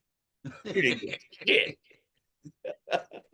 So I feel kind of bad for Billy. Now that I'm here, I'm like, "Ah, dog, I fucked you up. I'm sorry." Yeah, that's all right. When I get paid, I get fuck. He fucks me right back right now, but that's neither here nor there. But yeah, bootlegs and all that shit, that was of the time. So when I think about my top five albums, it's almost impossible to do it because there's different eras, there's different times, there's different moods, there's different genres. So to pick five that are everything, it comes down to those moments, like I talked about earlier. The first album on my list is Van Halen 5150. Wasn't even a big Van Halen fan at the time. You know, we all had Jump in 1984. You know, we all knew Van Halen. They were the bad boys of rock. They were on MTV every other minute. And then Dave leaves the group and Sammy comes in and everybody's crying. I mean, I wasn't a huge Van Halen fan at the time, but my friend Scott got his driver's license and he drove this big 79 Chevy Caprice Classic. It was a monstrous vehicle and it had a cassette deck in it. And in the summer of 86, we would do nothing but drive around at night. Drive here, drive there, go to the store, go to the movies, go to the park, just to be able to drive that freedom at age 16. You know, I was a few months younger, so I was probably 15, and we would go with his brother, and he, you know, it was splendid times, right? And the soundtrack of that summer when I got my driver's license was 5150. And I didn't even like Van Halen at the time. But by the time that summer was over, man, that album impacted my life in such a profound way. The day I heard my friend Scott kill himself, it was a very powerful thing to sit and listen to this album again, thinking about this friend that was gone. And that made it even more powerful. So now when, you know, we're going from spring into summer when the weather gets really nice and I can drop the top on the Mustang or I roll down the window on the wife's car, the first song I play on that nice day that you get where you can roll down the windows and it feels good out, I play 5150. Why Can't This Be Love? Love Walks In, Summer Nights, Dreams, the song 5150 itself. It is a murderer's row of some of the best songs that Eddie Van Halen ever made. And they'll debate forever. David Lee Roth was better. Sammy was better. Fucking Eddie Van Halen was Van Halen. And if he was there, it was fucking Van Halen. And he was never better than he was on that 5150 album. And it doesn't get near enough love, but that album is a fucking masterpiece of hard rock. If you like hard rock, from the minute you put down that needle for Good Enough, hello, baby. What? I mean, from the minute that starts all the way to the end of that record, it is a fucking rock and roll masterpiece. There is something for everybody on that record. So that will transcend everything, not necessarily because it's superior music, but because of the moments. I'll go with my Beatles because Pax did, but I don't go Sergeant Pepper because a lot of people think Sergeant Pepper was great, and it was. But the album prior to Sergeant Pepper might be the best thing they ever did, and it's called Revolver. The songs on that album, there's just something about them. It's like they know a secret and they're doing it and they're keeping it from us. And they're experimenting and they're making things that have never been made before. They're using instruments that have never been used before. They're recording and backtracking and they're doing all of these technical things that have never been done before. There would be no Sergeant Pepper. Sergeant Pepper exists for two reasons: because Pet Sounds by the Beach Boys came out and because Revolver happened before it. There's no Sergeant Pepper without those two things to make it combustible. Here, Good Day Sunshine, Got to Get You Into My Life, Taxman, Here, There, and Everywhere, For No One. So many great Beatles songs that people are like, For No One? What the fuck is that song? You go listen to For No One, and then you come back and report to me. Lyrically, one of the most impressive songs ever written, but that's neither here nor there. So Revolver, to me, is a timeless record. But then I could also shift that to Abbey Road as well, because after the Beatles were pretty much done, and if you've seen the Get Back film and Let It Be and all of that stuff where things weren't going very well for them, they put aside all the Phil Spector bullshit of a very arduous recording session where they had no fun. And they said, George Martin, our producer, let's the four of us get together without wives, without complications, and make one more record just like we used to. And George said, I'll do it if you'll let me do it like we used to. So they got in that studio and they made Abbey Road. And if you listen to Abbey Road from start to finish, it is one of the most joyous records where you can hear these four friends for the last time expressing their love for each other and their love for music one final time. The second side of Abbey Road that's interconnected, uh, it's one continuous song. And the way it rolls one song and the other, it is the Beatles at their very best.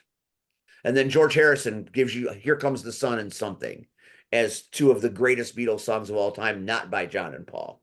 So Abbey Road and Revolver, it's hard to pick between the two, but they're there.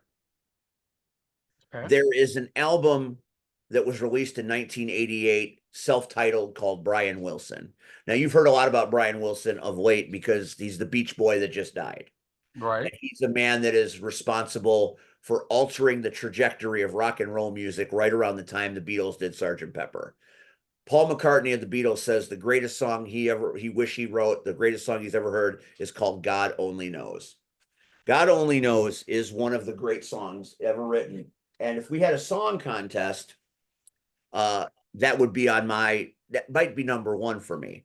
And I'm going to show you this, and I don't show this very often, but I'm going to show you this. Can you see this? Okay. In the center is me and my mom dancing at my wedding. And all around here are the lyrics to God Only Knows, because that was our song. And my family got this for me after my mom passed. And this might be one of the most prized possessions that I will ever have in this life, because this is all there is.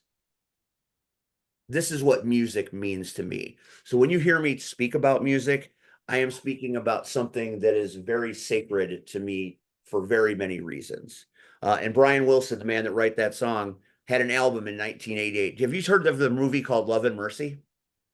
Yes. It's a biopic that talks about the early years and the late years of Brian Wilson. John Cusack's in it. Brian did not have the greatest of lives. He had many medical problems. He had problems with mind-altering substances, and he went a bit crazy. And he was taken over by a doctor named Eugene Tandy in the 80s, and they slimmed him down and they cleaned him up. So he makes this record from out of nowhere called Brian Wilson, just a very blasé picture. And I remember walking into my local music land, and they had this display for this Brian Wilson album. I'd never heard of it. I mean, I was like, Brian Wilson of the Beach Boys? So I read the back of it, and it is Brian Wilson for the Beach Boys. Now, I never buy it usually without knowing what I'm buying, but I hadn't heard anything about this album. I hadn't heard anything about the music on this album. I saw the cover with his picture on it, and I bought it. From 1988 to right now is one of the great records of my lifetime. I go back to it often. And never was there a time in our lives where the song Love and Mercy resonates than right now. So I challenge you all to go listen to Love and Mercy and put it in the time frame of right now, because that's really what we need. And I think it speaks, and I think it's a very powerful thing. So this album has been with me a long time. A lot of people shit all over this album. He was fucking drunk. He was drugged. He was being made to perform like a circus monkey. They forget to say that it's got great artists that play on it, like Terence Trent D'Arby does back. Remember Terence Trent D'Arby? Yeah. He has backing vocals on a song. Jeff Lynne of Electric Light Orchestra produces a song and sings on a song. You know, it's got charm coming out of its ass. And there's so many crazy songs on there. There's a song called Rio Grande that tests your stability as a human. But there's so many great songs lyrically and so many fun songs to listen to. There's a dedication to the Beach Boys called One for the Boys, where he just harmonizes. It's such a great record, and people shit all over it, but I defend it because I think if you strip it down for what it was and you just listen to the music, it is a powerful message that even though he was deranged, disturbed, and not right in the head, he was an inherent master of music. So Brian Wilson, self-titled from 1988. And one of the great loves of my life is Michael Jackson. It always has been, always will be. All of it, except Invincible. I just didn't get it. I listen to it now and I like it more than I did at the time, but that's when I kind of got lost with him a little bit. And you did Thriller. Ah, And you did Thriller. And yes. obviously that would be very easy for me to make a case that is one of the best, because seriously, it is one of the best. But there are bookends around that album that are that maybe don't, the shadow of Thriller is so big that they often get looked at funny. Bad, obviously, after Thriller.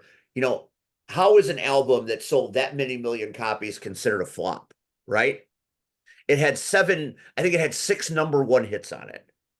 And it just didn't sell what Thriller did, but The Way You Make Me Feel, Bad, Man in the Mirror, Can't Stop Loving You. Another Part of Me, Smooth Criminal. I never thought it was a flop. No, and I didn't either, but a lot of people say, yeah, Bad wasn't as good as Thriller. You can't compare them, because it's not possible. Thriller is a moment in time. Bad comes along and it's its own moment in time. And if there was no Thriller, Bad might be the greatest album ever made. But that's not my pick.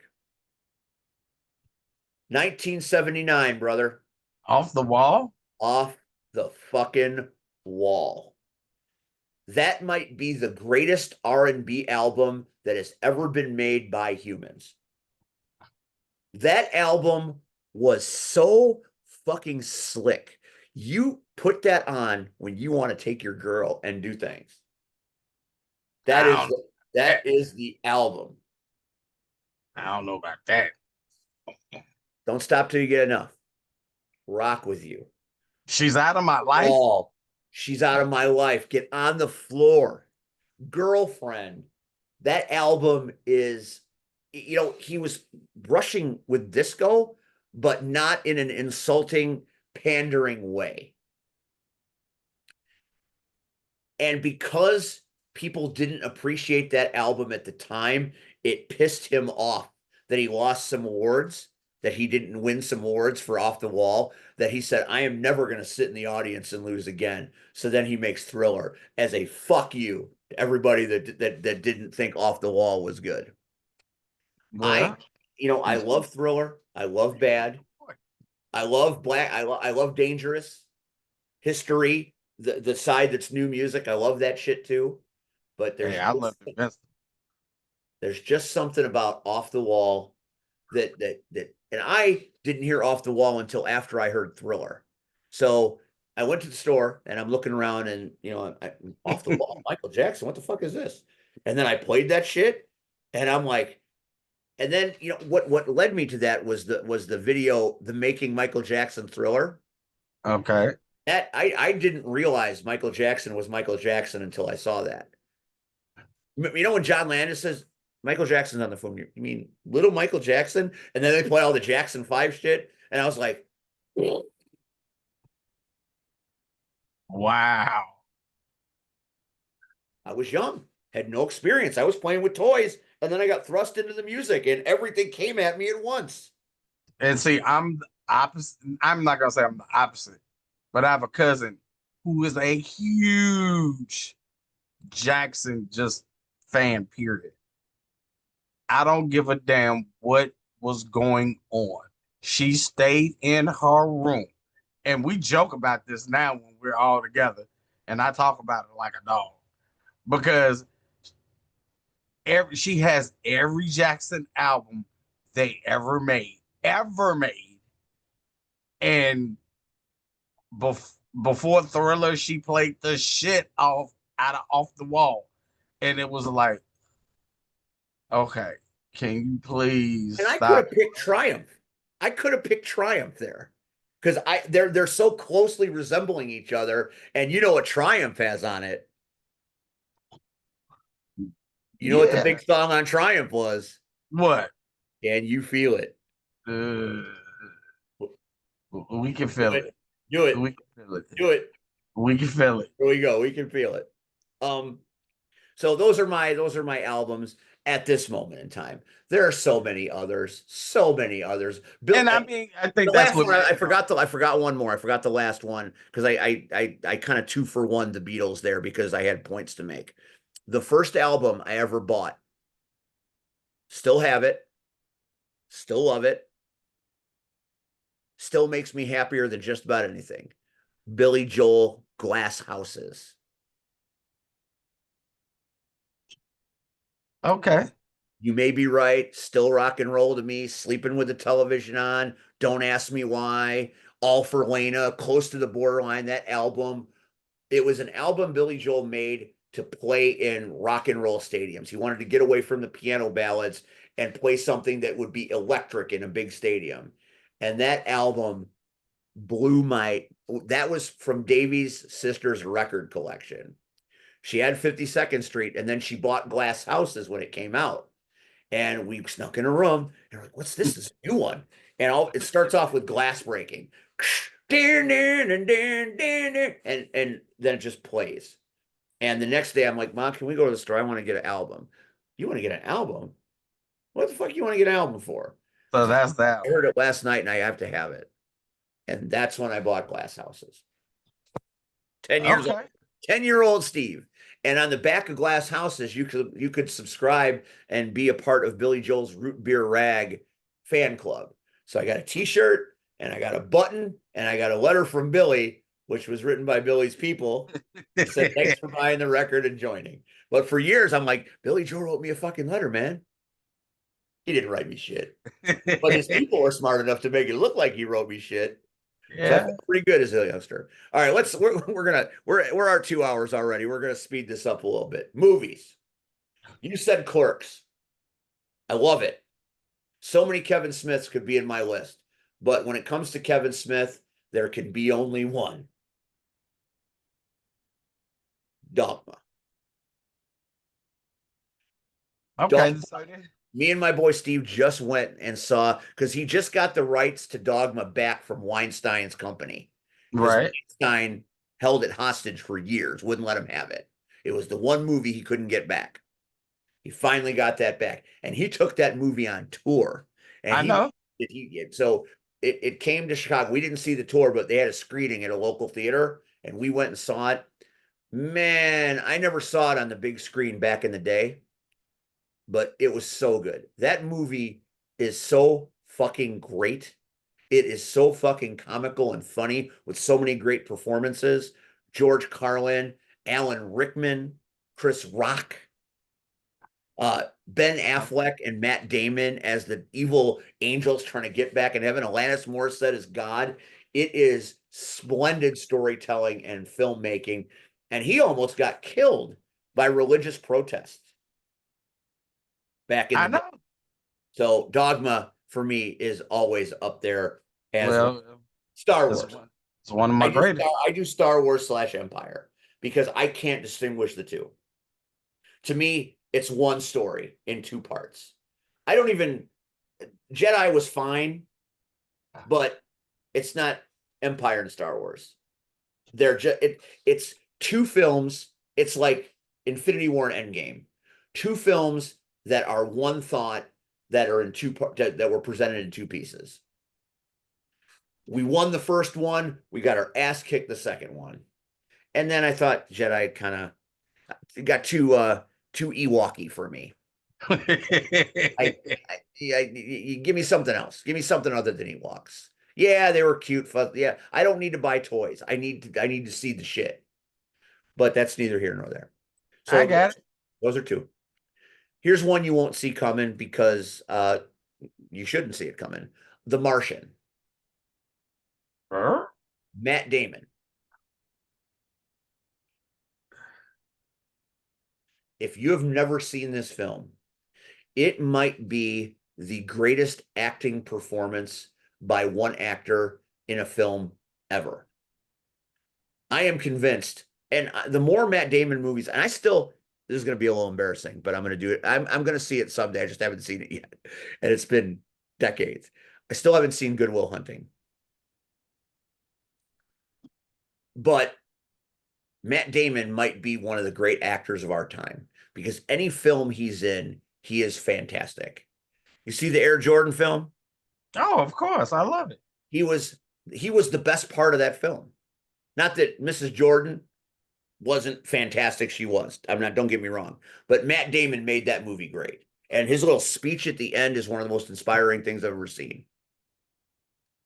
So I love me some Matt Damon, and The Martian, which I never saw on the big screen. I saw it on DVD much later. There's just something about that movie and what he overcomes and goes through, and the storytelling and the way it's shot and how tense it is. And it just I'm drawn to it. It's one of those movies that, turn it on at night. If it's on at 10 o'clock on TBS and I catch it at 10:05, even though I gotta be in bed in a half an hour, I'm fucked. I'm fucked. I'm roped. So yeah, yeah. So that's one of those movies. But I thought about that a lot today when I was making my lists.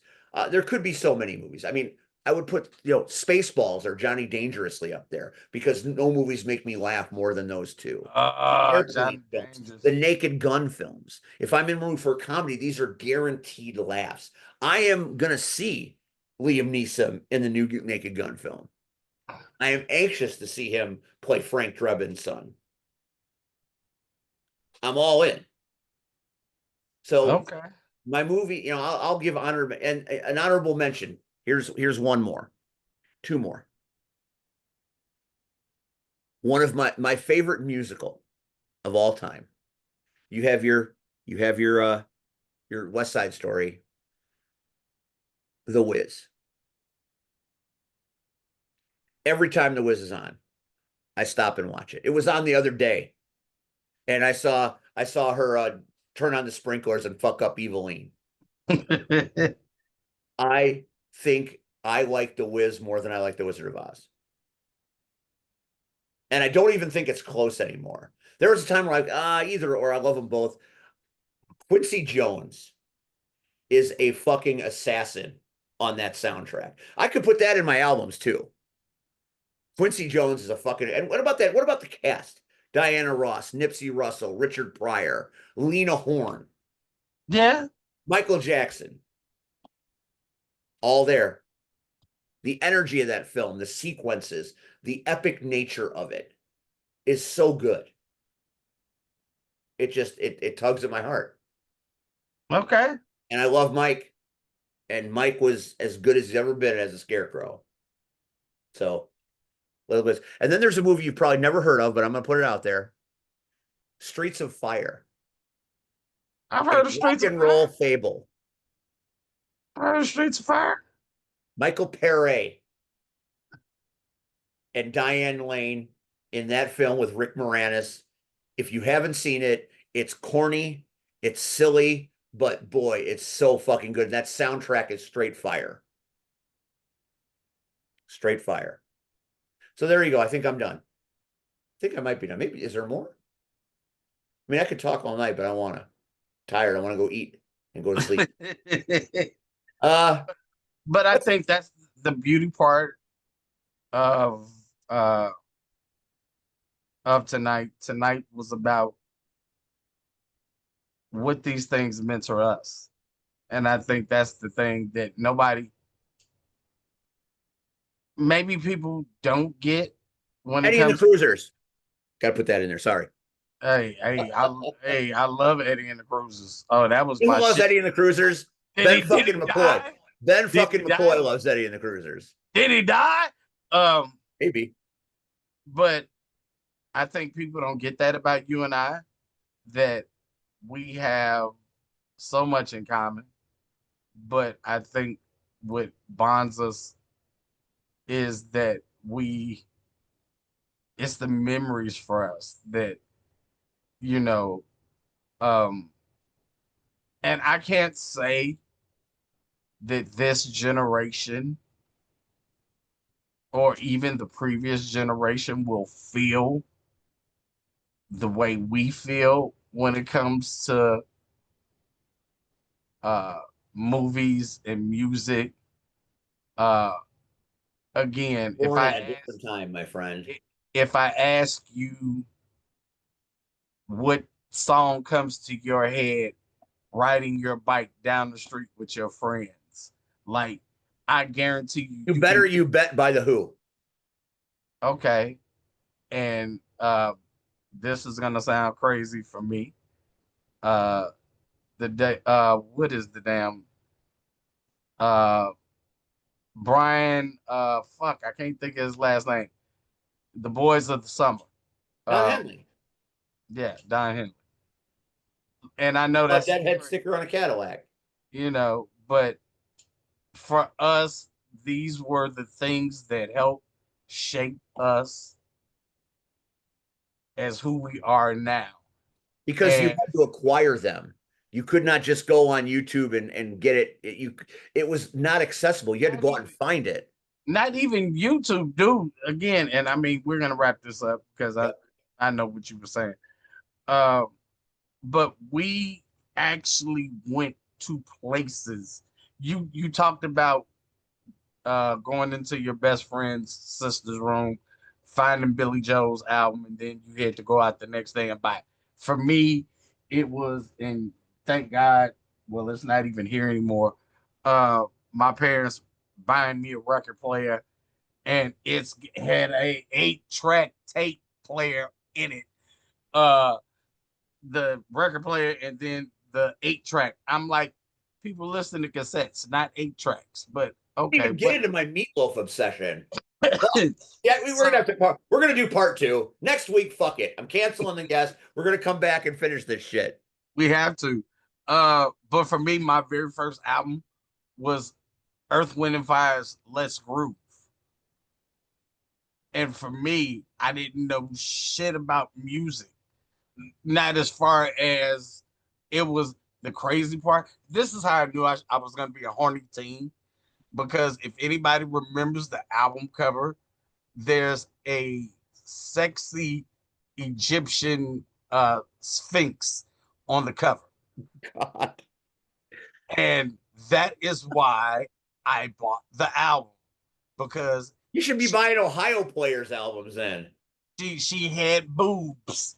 So That's like uh that. Those were during your National Geographic days.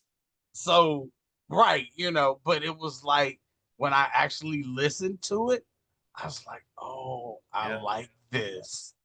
You know, I really, and then I start to venture off into other things, you know, and when you think about music, like your entrance and my entrance, I come out to big time, like nobody, that's not one of Rick James's top songs.